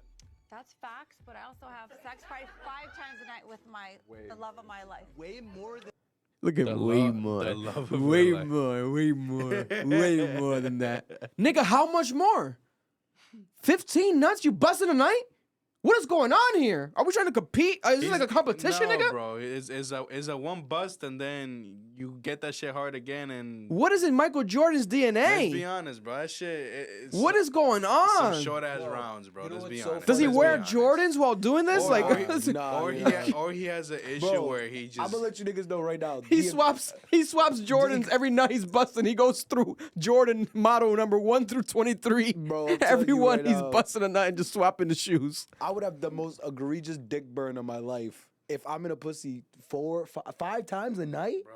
Bro, I can't even get my dick hard past the 3rd time. This doesn't make sense to me. Nah, Look and at- I'm manic. I have manic dick. Like, my dick lasts, bro. Like, yo, nah, we're gonna really talk about it. Because I hate when niggas lie, bro. I hate when niggas lie for clout. I got manic mental illness dick. Like, I wake up in the morning beating off, bro. Like, I got real deal dick. You gonna tell me this doofus ass nigga is getting shit up 5 times and busted 5 times? doesn't make sense. And she talking like she orgasming 5 every time. Every time he gives her the orgasm. And look at him, like he felt disrespected. He was like, oh, 5 times. Way way more. My shit goes up way more than that. What you talking about, nigga? Way more. Way more. Way more than Scotty. Way more. What is going on here, You bro? even look that physically fit to be fucking 5 times a night. You know what that is? These niggas just Yo, capping, bro. Marlon, you know what that is? Nigga, You know what it means? You for your niggas dick don't to go sleep? up 5 times? Bro, that's a come on, bro. Yo, I'm and that telling nigga you. has to have a big ass dick. You Hell tell me yeah. this nigga's dick is in there. What her pussy look like? Her shit is fucking mashed she got potatoes. bulletproof vagina, nigga. She got the bulletproof pussy from fucking Amsterdam. She ordered it. She installed it. Like she must have like the look at this. Is that to completion? Those I'm very competitive, so I like to stay ready. you can complete yourself and keep going. Especially with Larsa as my partner, absolutely. Wow. Okay, I gotta talk to you during the commercial. All right, we're gonna leave. Okay. Yo, He's gonna talk to her in the commercial. Bitch, That's a stop lie, lying. bro. He's gonna That's tell That's her. a fucking lie, bro. I don't give a fuck, bro. Bro, That's a lie. your father is the greatest competitor of all time. Your father went out there and brought us 6 chips. Your father showed us what it meant to be a GOAT. That's Air Jordan, nigga. Air Jordan. That's Air Jordan, nigga. That's the nigga that went out there and was calling niggas bitch ass niggas. Talking about he had a real competitive spirit. Bro. He really wanted. No, Vic. Jordan wanted it. Hell yeah. His son's competitive spirit is fucking his bitch 5 times a night. Way more. That's where his competition is. And my thing is like, you know how embarrassing that is? He's holding nuts, bro. You're on E! News. Your dad is Michael Jordan. You're on E! News talking about how you fucked his teammate's wife 5 times a night, and you gotta go harder than that because y'all got the competitive spirit. Nigga, you're an embarrassment. You're ashamed, nigga. What is wrong with you? That's the shit that pisses me off. You are literally birthed from greatness, and you're acting like a fucking dweeb. Yo, it's crazy. No, I saw a viral tweet like that where it's like, why is he coming off as if like this is the first time he's ever gotten pussy? Aren't you Michael Jordan's son? Like what the fuck? Like why? What is going on here? Like, and the way he speaks, with his little cheese. Yeah, like laughing and this and that. Your dad is Air Jordan. Motherfucker hold the cup in his cock. This nigga acting like he never seen pussy in his life, bro. Yo, no. Just smiling like a little kid while this old ass bird talking about, I gotta have it 5 times a night. That shit had me going crazy. I'm like, nah, they can't. Especially when the number was like specifically one more. Let's not get it twisted. Motherfuckers would definitely go rounds with Larsa, but like, of course. But like, yeah, come on. He's acting like bitch. that's the Why greatest you pussy he ever had in his life. No, yeah, he's acting like that shit like. You know what the thing I is? don't They know, gotta man. keep up this bullshit now. You know what I'm saying? Yeah. The thing. All right, so let's have a real conversation. If I'm her next one, I'm definitely gonna be like 7. You know 7, what I'm saying? yeah. In a relationship, how much sex were you having per week? When it was the most active, be honest. Because I'll say it, 3 to 4 a week. Yeah, like 3 to 4. Yeah. Because beyond that, nigga, damn. 3 to 4, probably like on a busy day, max like 3 times. Max. On a day, yeah, 3 times. And that's like. The most I ever had a day was 6. And the third, goddamn, and the third one was forcing it. You know what I'm saying? Yeah, the 6, the 4, 5, 6, I was forcing it. I was manic. I was off my meds. I was forcing it. Not like that. This But like I was circumcised himself. Nigga, That shit was on some dry shit. Nigga, that Fucking shit was dry. broke the foreskin But off. that's my point. That's why I know these niggas is lying. Yeah. Bro, you stop coming. She doesn't get as wet. Mm-hmm. It's not enjoyable. Yeah. Unless you have lubricant, and even They the must just lubricant be doesn't do it. doing it just To do it. like it's almost like a sport. You think they're on drugs? They look like They they're on must be drugs. on Molly. Coke. They might be on fentanyl. You gotta be on every fucking drug in the world to be fucking. like a cokehead. They could just really love sex. You know what I'm saying? Nah, porn stars They don't could give a just fuck. No, really at this love point, sex, bro. There's the way people that that she's really love talking, sex. it's giving nymphomaniac. Yeah. It's giving like she's a nymphomaniac. Like it's not even something she should be her bragging having- about anymore. Her having that She needs help. conversation, her having that conversation right there. Oh, she was already ready. Oh, she was about to fuck him right there. Yeah, she I'll was fuck him right ready. now. I don't need you to prove it, Larsa. Jesus Christ. Yeah. If She you're was, Scotty, That's why what do you Scottie do? Pippen's walking around here looking drained. she was water parking that shit already. No, you see Scottie Pippen in the courtside at these games when he goes to he Looking looks done. drained. Like That's my point. You have an ex like that. What do you do? everywhere he goes, because you were fucking damn. It's because of this is her. crazy. You This think is he crazy. wanted it? It was her. This nigga saying she drained the cum out. Nigga, she's draining. She's draining His these niggas. nutrition was gone. She's draining these niggas, bro. You put Lars in the same category as the Kardashians? Oh no, she's worse. Just life destroyers? She's worse. Cause Kim was doing know- that a you lot know- with Kanye, you but they know- were trying to have a baby. Yeah. This bitch just wants to get some shit inside her pussy, nigga. This is crazy. Like she's a nymphomaniac. She's so comfortable. Like, yeah, like she gives what's that one girl that's ran through and is like, she's always trying to catch like artists and shit like that. She DK went out with Selena Powell. yeah. It's giving Selena Powell yeah, vibes? Yeah, she gives that vibe. You feel like there's a girl that just fucks too much? Yeah. Larsa Pippen. You- Nymphomaniacs, bro. They're really out there. There's So people addicted to sex. So you think obviously if you were in with Deja, you wouldn't want to be with a girl that fucks too much? Hell no. No. I never liked that shit, bro. Nah, that shit's draining, bro. I got shit to do, bro. that shit's If I was at draining. home just smoking and just chilling 9 to 5 and come back home and like I like smoking and like a pothead and like let's just fuck all night. Draining. Nigga, no. That shit gets boring. We gotta you know what I'm build. saying? We gotta do Yeah, some bro, shit. that I shit to feel you. do, bro. No, Nah, I bro. agree. I was once the person always fucking. Like I wanted to fuck. Now, if you want to give me head every day, I'm not gonna complain. That's crazy. But my I'm not gonna complain. I love me some oral. I agree, because at some point it's like, I ain't gonna lie to you, bro. This nigga's crazy. The way he said oral. Oral. Okay, oral. relax. Yeah. Nigga, my I thing love is, giving it too. I'm just saying it. You just gotta put it out That's there. good, bro. That's good. I'm a happy to fair hear that. play. I respect that. I love a good 6 to 9.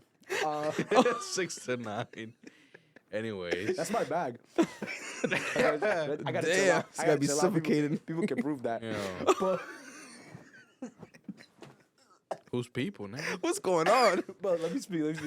Yo, my I thing hope is, it's women. Well, I don't Yeah, hope. I don't judge it is either. women, Okay, nigga. I Yo, don't don't put judge. these narratives No, I out don't on me, judge. nigga. I don't judge. Stop. It could be anything. I don't judge. It's women. Yo, this is my thing though. No bullshit. My only issue is if I'm fucking a bitch that always wants to fuck, I'm not gonna lie to you. At one point, I'm gonna be like, damn, bitch, you don't want to like cuddle. 100%. You don't want to love me. 100%. You just want cock. 100%. Yeah, no. I got more than just cock. Bro, you know what it is? You just go lay down and she over here. You know, That's when I know this nigga like, didn't get damn, loved properly bitch. as a kid. No, yeah, these people. Michael Jordan must have been like A horrible father. horrible dad.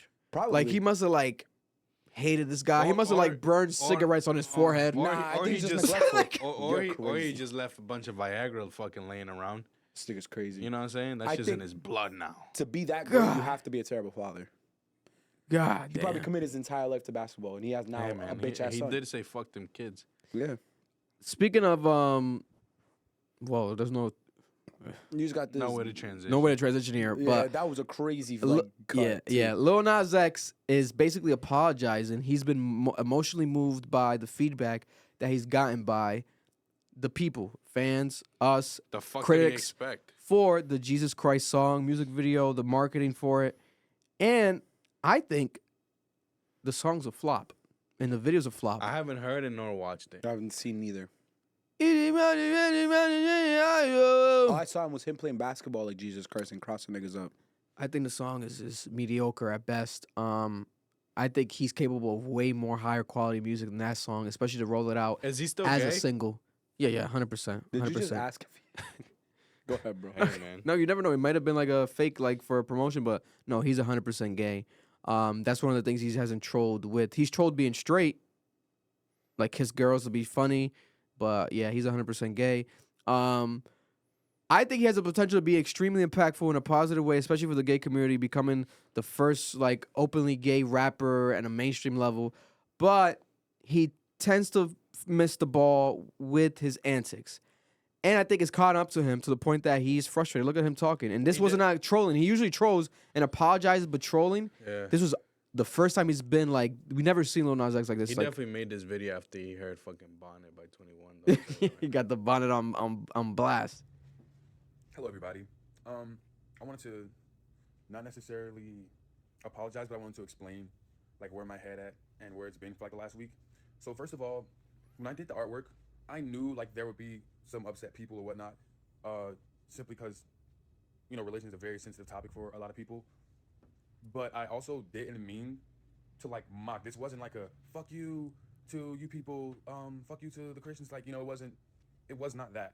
It was literally me saying, oh, I'm back like Jesus. Like that was like the whole thing. I'm not the first person to dress up as Jesus. I'm not the first rapper. I'm not the first artist, and I won't be the last. He's not wrong. And I know, like, given my history Jesus with, walks. you know, the Call Me By Your Name video, anything that I do related to religion can be seen as like mockery. That just was not the case with this.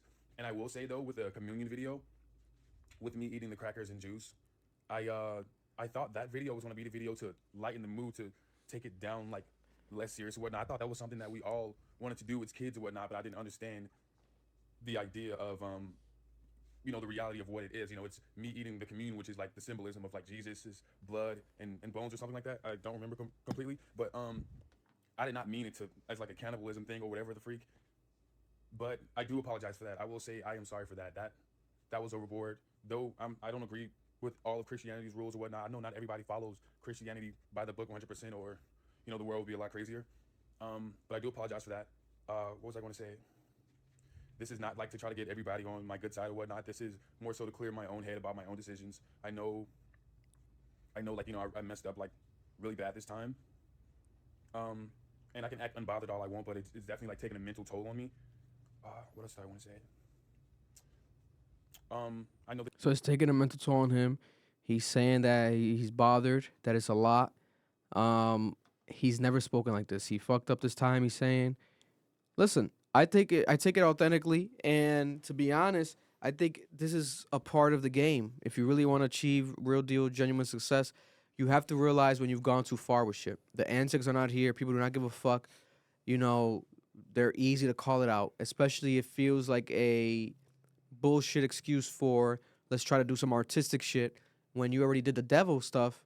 Literally, the last project. Now, this time around, you're going to do the God, Jesus mockery. It comes off poor taste and predictable. You're better than that. So guess what? Do better. Try again. You know, hopefully the whole album's not like this, because if it is, I'm telling you right now, that shit is done. You might as well scrap it, because you saw the impact that the single had, which was no impact other than people telling you to, what the fuck are you doing?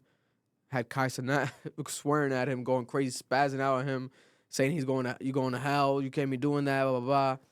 And it's true. And it's like, I get it, whereas like people have mocked Jesus and stuff, but the way that he did it was like literally making fun of him, especially the communion video when he was just eating the bread and then taking shots of the wine. Mm-hmm. Like, that's specifically, like, not every religion that believes in Jesus even does the first communion. Yeah, it's mostly just Catholics. So you're coming specifically at a specific religion when you're doing something like that. They're not thinking how you're thinking about it. He said, as a kid, I just thought, like, I always wanted to do that. Like, imagine if we just ate all of them. Like, you're no longer a kid, Lil Nas X. You're a grown man. Grow up. You gotta be careful and, adjust accordingly. But he has a lot of fans that are still gonna support him, so everyone fucks up. Let's see how he bounces back. I'm actually kind of excited to see how he changes from this, because the first time ever he's actually being apologetic. Moving on, a couple of last topics to discuss before we end it.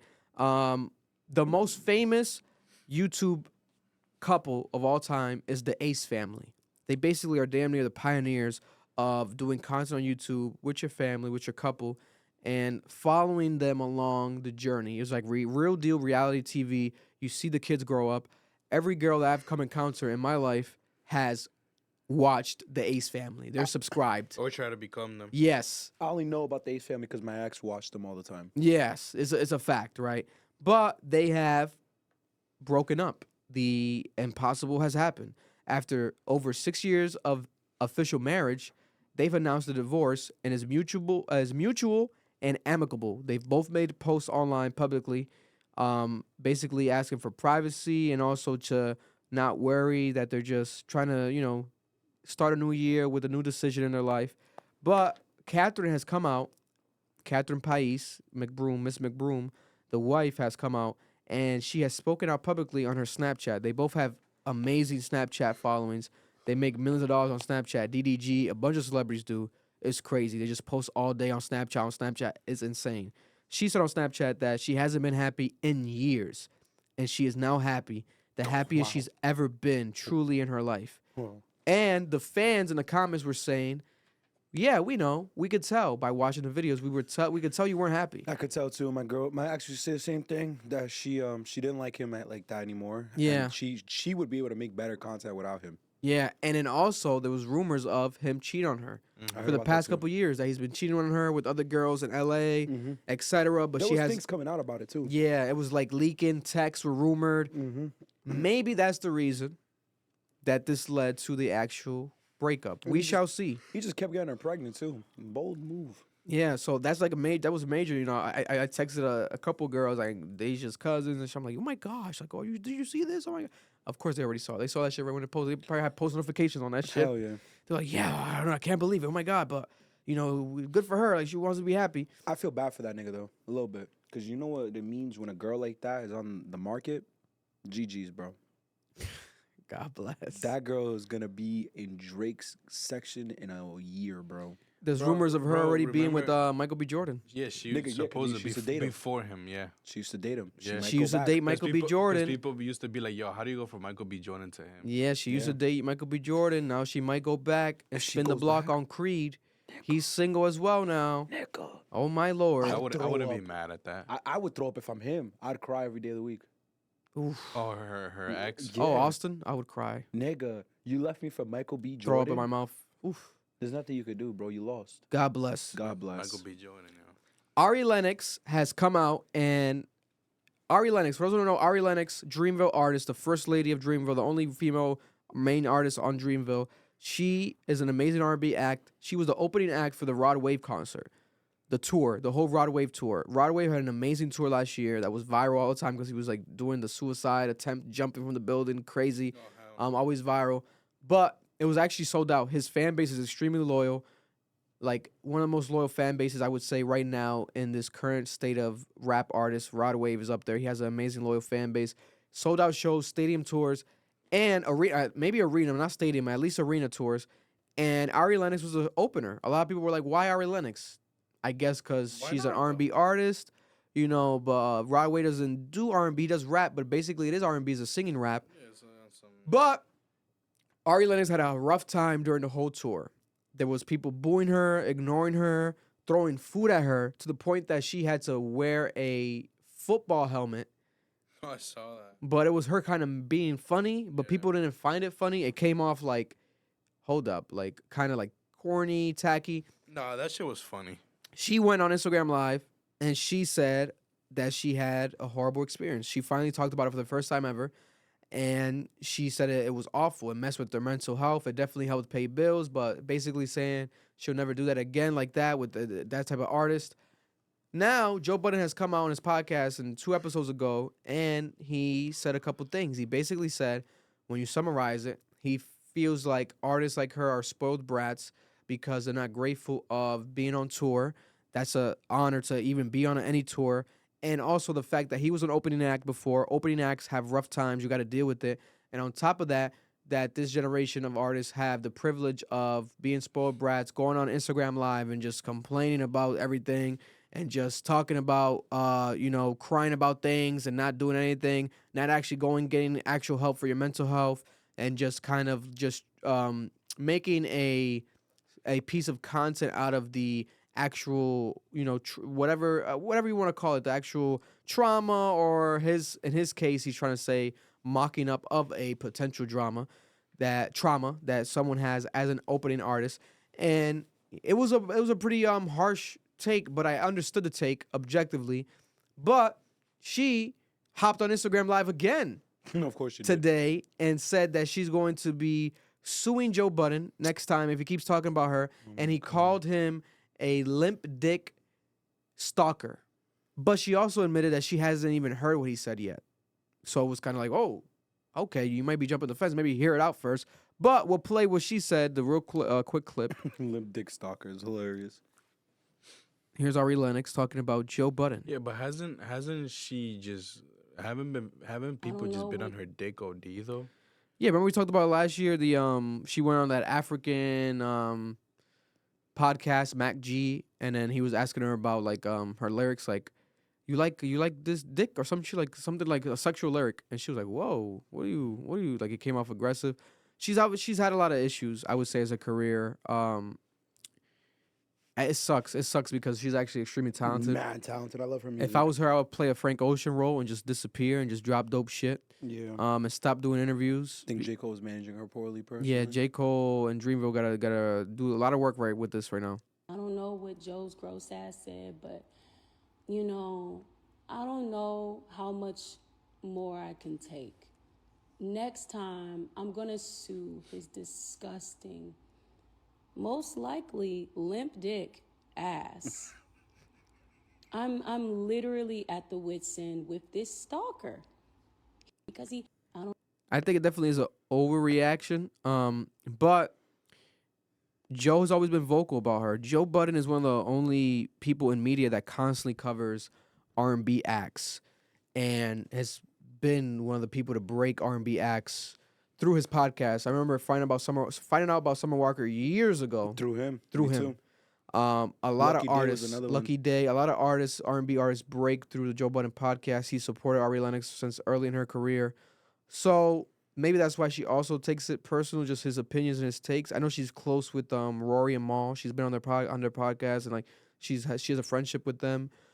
Maybe not so much with Joe, you know. And it's crazy. I think one of the I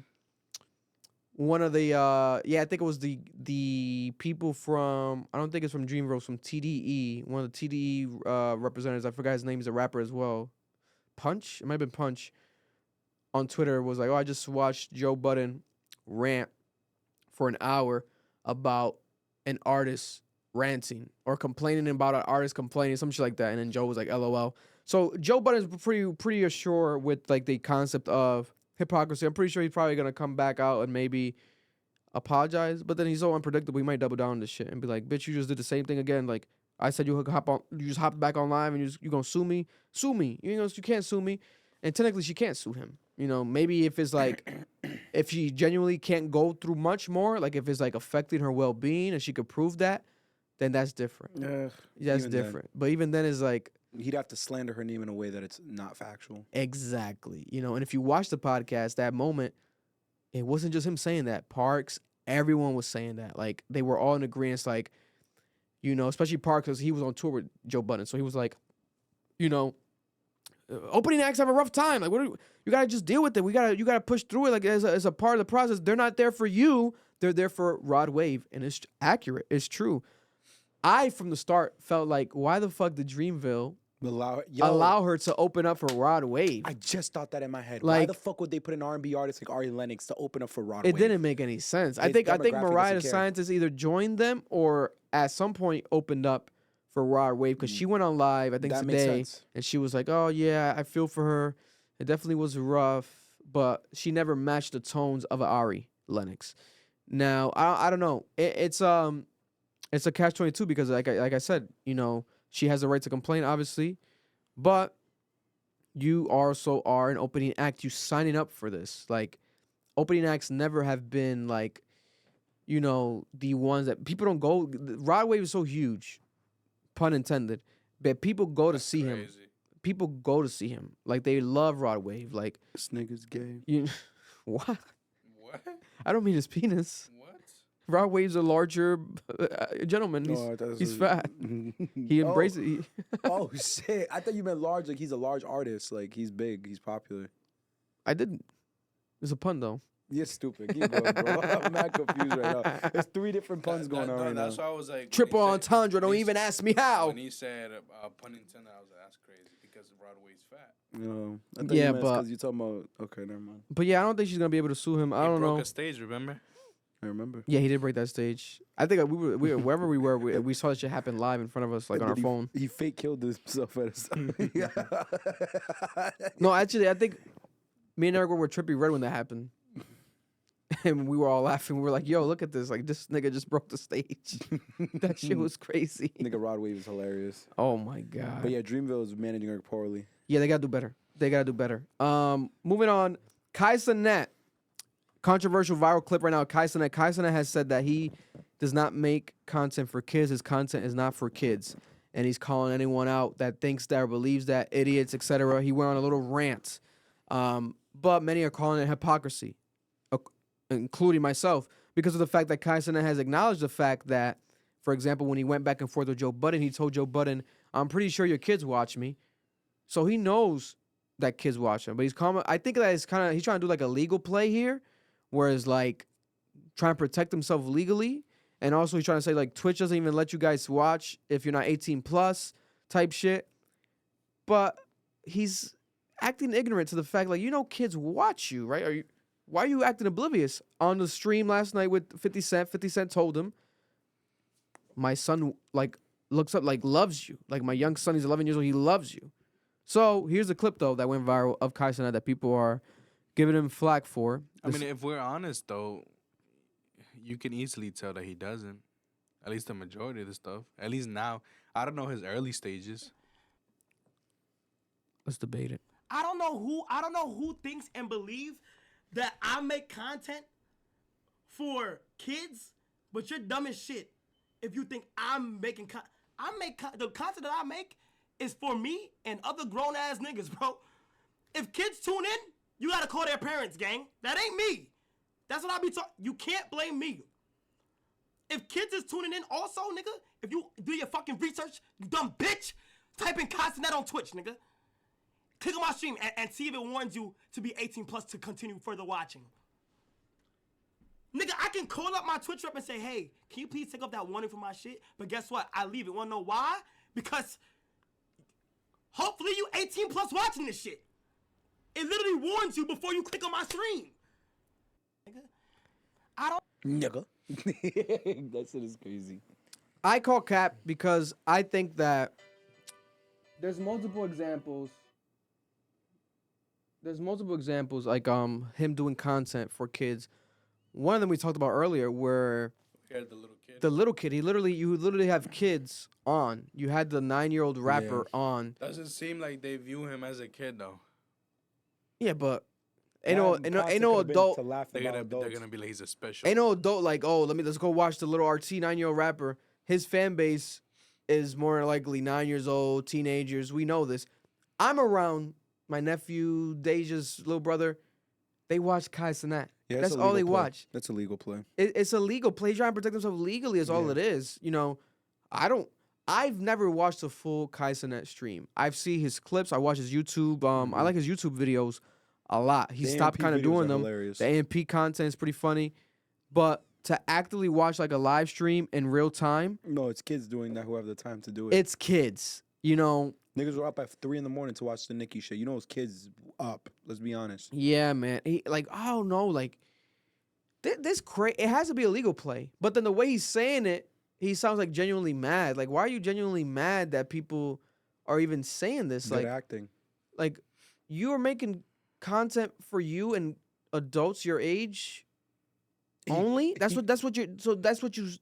You're lying, bro. Aren't you a gamer? Don't you do gaming streams all the time? Isn't the AMP a gaming group that's always playing video games? They play 2K. Grown men watch 2K streams. I watch 2K streams.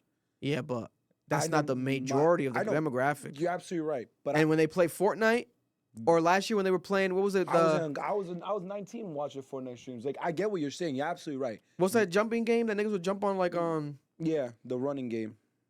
Fall Guys? Fall Guys. Mm-hmm. He would do the Fall Guys shit. So this is my point. Come on, bro. I agree with you. He does content that kids watch, but also adults do too. I think what he's frustrated about is the same thing that Cardi was pissed about with WAP. You keep trying to hold me accountable because you can't raise your fucking kids right. Because you want to throw a tablet in front of your kid's face because you don't want to properly raise your kids. You think that I should have to now regulate my content so your kid doesn't have to be corrupted, when in reality you should just get that tablet out your fucking kid's hand. And be a part of your child's life. I can see that. Comment down below, how do you guys feel? That's what I think. Kai Cenat fans, you know, they're very opinionated. They hate whenever I talk about Kai. They want me to just a dick ride and this and that. But listen, I'm going to provide an objective point. You know, I do call hypocrisy here. Maybe a slight of understanding, but overall for me, it comes off hypocritical. I agree. But let's see what happens from here. Maybe a money play. Maybe a big deal's coming. Another piece of controversial content's coming. So he's going to put this out there before the controversial content. He's like, hey, I told you I don't make stuff for kids in case I have another stripper on here or titties come out. Because that warning was weird for him to bring that up. Yeah, the timing. Rap, like something's coming. Something's coming. Yep. Something's coming. Real quick before the last topic, Travis Scott has come out and hinted at what's going to happen in his next album. For those who don't know, Travis Scott has been recording music backstage at each stop of the tour right now, the Utopia Circus Maximus tour. We went to Boston. We saw him twice in Boston, back-to-back. Shout out to his team. During both setups, he set up backstage music recording, and he posted on his Instagram. He's been recording music, but now he's officially responded to fans on Twitter, X. A Travis Scott Daily fan page said, Travis Scott records before every show and has consistently been previewing music. Wonder if he's got something on the way. A fan replied saying, imagine an album where each song is the city that it was made on the tour. Then Travis Scott responded, said, are you in my brain or what? Question mark. So basically, we're going to get a track list of songs where track 1 might be Boston. Track 2 might be New York. Track 3 might be Boston again, you know, because he did Boston twice. It's going to be crazy. It's going to be interesting to see how it's going to sound like. How big is this fucking tour? Yeah, let's look it up right now. What are the dates on the Utopia If it's 30 cities, I'm not listening to that shit. You don't tour? that much, nigga. God damn. Imagines more than that, bro. Fuck, I'm not, You nigga. will, bro. I'm not listening to You will. 30. I'm not listening to a 30 You will, tracks. bro. Victor's gonna be like, let's react to it. You That, will. I'm not going, bro. I'm staying home because they already don't like me. Yo, so I'm clip staying it. home. Clip it. Yo, clip this shit. If it is 30 fucking tracks, I'm not watching that shit. So we got 1, 2, 3, 4, 5, 6, 7, 8, 9, 10, 11, 12, 13, 14, 15, 16, 17, 18, 19, 20, 21, 22, 23. 23 cities announced at the start of the North American Fall Tour. You're gonna listen to that. But eventually he did switch these dates around, but that was the official initial. So if he's going based off the initial one, 23. it's going to be less than 30. But then if he includes the European dates that he's been doing, we're talking about around 40 songs. So I don't know what's going to happen. I don't know. It's interesting. Some people on Twitter be like, damn, I don't want to hear this shit. Sounds like a rushed album. Why are you making music while you're on tour? Just focus on one while you're doing both. He's But inspired, bro. That's why. he might do a mixtape. Remember he was going to rumor to drop Dystopia? So maybe he's making Dystopia while on tour for Utopia. And Dystopia, it technically is the opposite of a Utopia, right? Yeah. So it's a mess. Yeah. So and he's seeing this might be a mess. I swear But to God, bro. art is art, right? Last topic of the day, big topic over the weekend. Breaking news. Yo Gotti's brother, Big Jook, has been murdered in Memphis. 47 years old, Anthony Big Jook Mims. Yo Gotti's brother. Yo Gotti's mother was also nearby and ran away from the car during the shooting, allegedly, and she was also almost shot. There's another person that was shot, another victim that was helicoptered to the nearest airport, emergency helicopter. There's no update with that person yet. This has been a rumored retaliation for Young Dolph's murder. For those who don't remember, Young Dolph and Yo Gotti have an ongoing beef stemming back 10 years to 2014 when Yo Gotti tried to sign Young Dolph, but Young Dolph said no and tried to remain independent and has been very successful. One of the most successful independent artists that we ever gotten, especially in rap, was Young Dolph. Rest in peace. Young Dolph has remained this way. Young Dolph has successful artists under him. Key Glock, PRE, the label, pre-Empire, has been successful. But when it comes to Yo Gotti's label, there's always been back and forth shots. Literally and metaphorically when it comes to just in music. There was right now a huge amount of Young Dolph fans celebrating the murder of Yo Gotti's brother, Big Jook. They were literally flooding the comments with emojis of dolphins. And they were celebrating him dying. And they were literally clapping it up and saying that, yeah, we got the get back for Dolph. Dolph, oh my God, long live Dolph. Very strange. You would have thought that these fans were related to Young Dolph, a part of his label, or that they held the gun themselves. That's how they making it seem. It's crazy. I've never this is pretty weird, right? Now we also have Young Dolph artists posting that they are smoking on the Big Jook pack and they are celebrating the death of Yo Gotti's brother. Wow. Yo Gotti's brother's photo was all over the internet, dead with blood everywhere, graphic photo online as if it was just a regular day, a regular pic, all over the internet. We're gonna show real quick post by, I believe it was the artist that I saw right here. Let's look at it right here. Yes, this is a PRE artist, Young Dolph's artist, Super Bands posted after Yo Gotti's brother was killed. He said, "Come pick up your Jook packs," and he was smoking on the Jook pack, and Young Dolph's music was playing in the background. And I think I have something else. Okay, yes, we have an update also. This is the car that they're looking for in Memphis that allegedly did the shooting. It has no plates, so good luck finding it. This is a Ford Explorer, white Ford Explorer, tinted out, black rims, no plates. This was a car that left the scene of the crime. They are looking for it. The police are asking, obviously, for people to come out, speak about it. I doubt that will happen. But remember also, Young Dolph was murdered in broad daylight at a restaurant, I believe, in Memphis. Buying cookies. Buying cookies, man, that shit was crazy. About, I think, 3 years ago now, damn near, or something like that. He was about 2.5. He was picking up cookies for his mom at the favorite store. Yeah, so My thing is this. man, this is crazy. This is crazy. Did you see the comments? There was video resurfacing of Yo Gotti's brother Jock celebrating when Dolph died, Yes. and they were releasing information that is well known in Memphis. He put 50,000 on Dolph's head, and he's the reason Dolph died. 40,000. 40,000. It was rumored. Yeah, it was rumored that he put a $40,000 hit on young Dolph, Big Jook. This is Yo Gotti's brother, who allegedly was more street tied, more street affiliated. The thing I hate about this though is definitely the repeated cycle where it never ends, body for body, which I understand street codes, like I get it, the streets, that's how it is, body for body. But then, like I said, it's a cycle. So is this ever gonna end? So there's gonna be more bodies for bodies. Remember a Black Youngster, there was rumors of Black Youngster saying before Young Dolph died, like he'll slap Young Dolph, like he was ready to slap him, like they were really willing to literally go to war. And this is what has become. The streets of Memphis have been reported to have a higher hike and spike in crime after Young Dolph's death. Because remember, there was rumors of them literally, after Young Dolph's death, finding family members of Yo Gotti, etc., allegedly kidnapping. There was a lot of rumors of bullshit happening. We don't know the facts.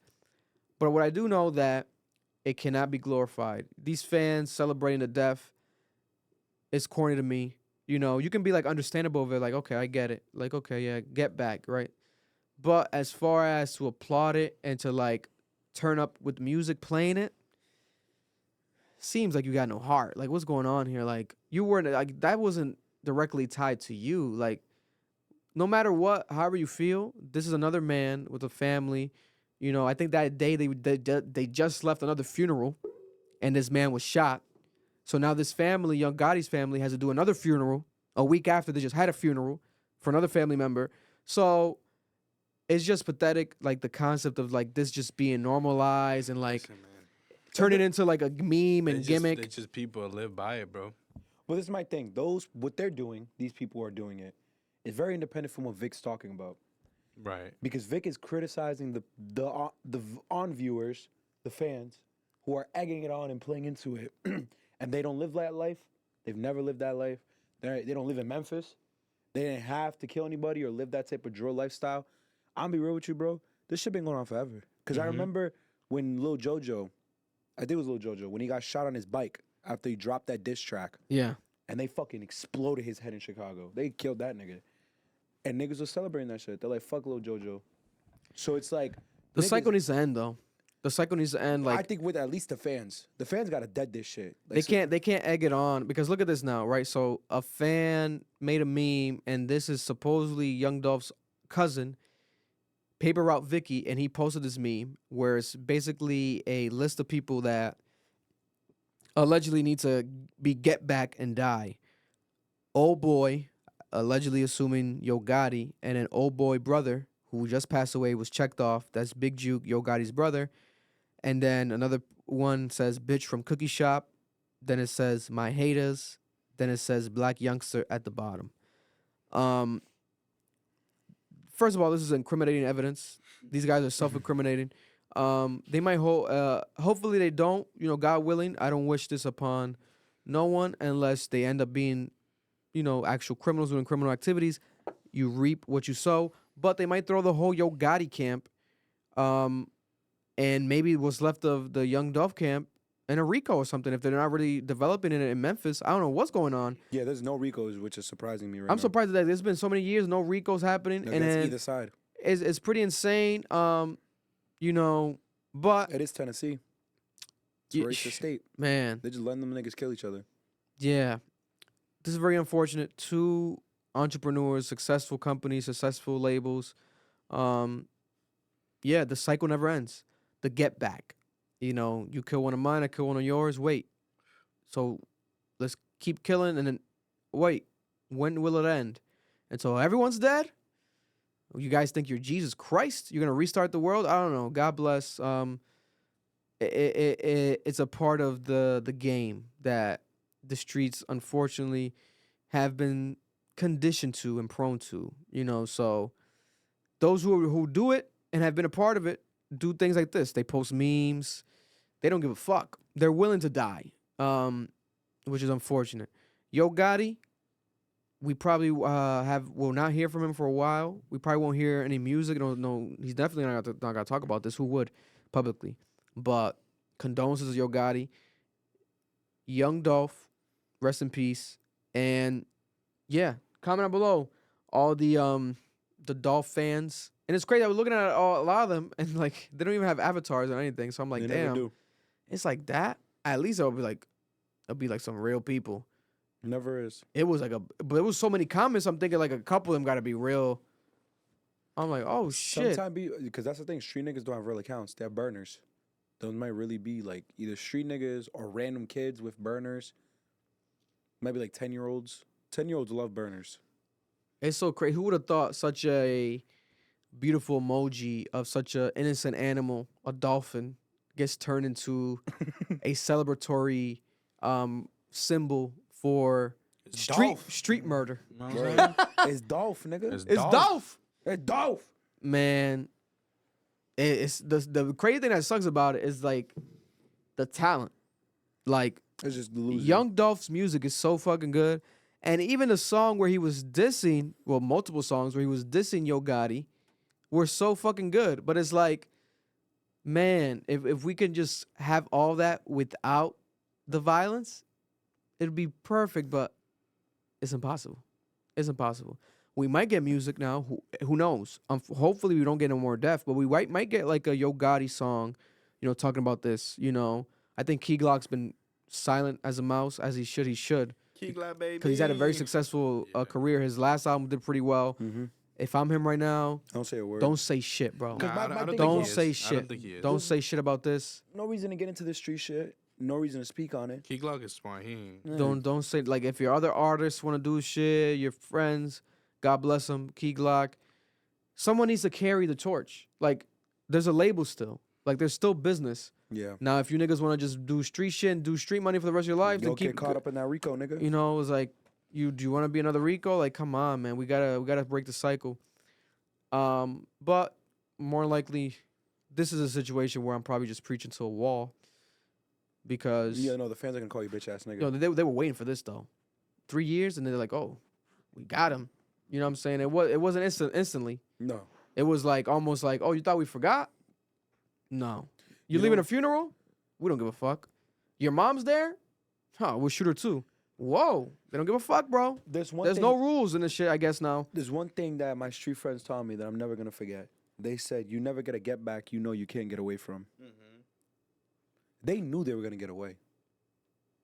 What, this right now? This time? Or are you talking about last time? No, I mean in this situation. Because last time they got the guys, right? They killed. They caught the. I don't know. They didn't catch. They never got them. I don't think they ever got them. They never got them. Because that's the point.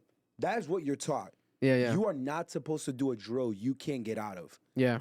You can't kill a nigga in broad daylight. You can't go out of state. Unless you're Drake. Unless you're. Shot him in daylight.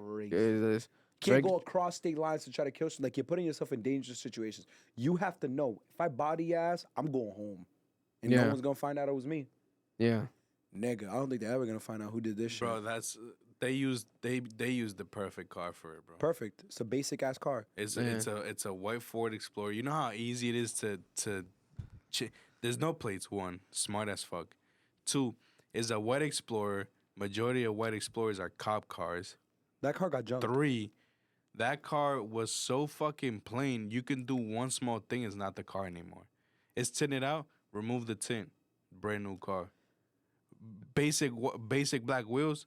Change the wheels, brand new car. Well, that was planned. That was a hit. You know what I'm saying? That was a hit. They planned that for a while. Yeah, they planned it for a while. It was strategic. They knew where he was gonna be. That was not in the moment. Shit, come on. At all. No. They did that knowing they were gonna get away. Yeah, and they probably got the car already, switched the wheels, painted it. They did what they got to do. Probably junked it somewhere. Yeah. That's just done. It.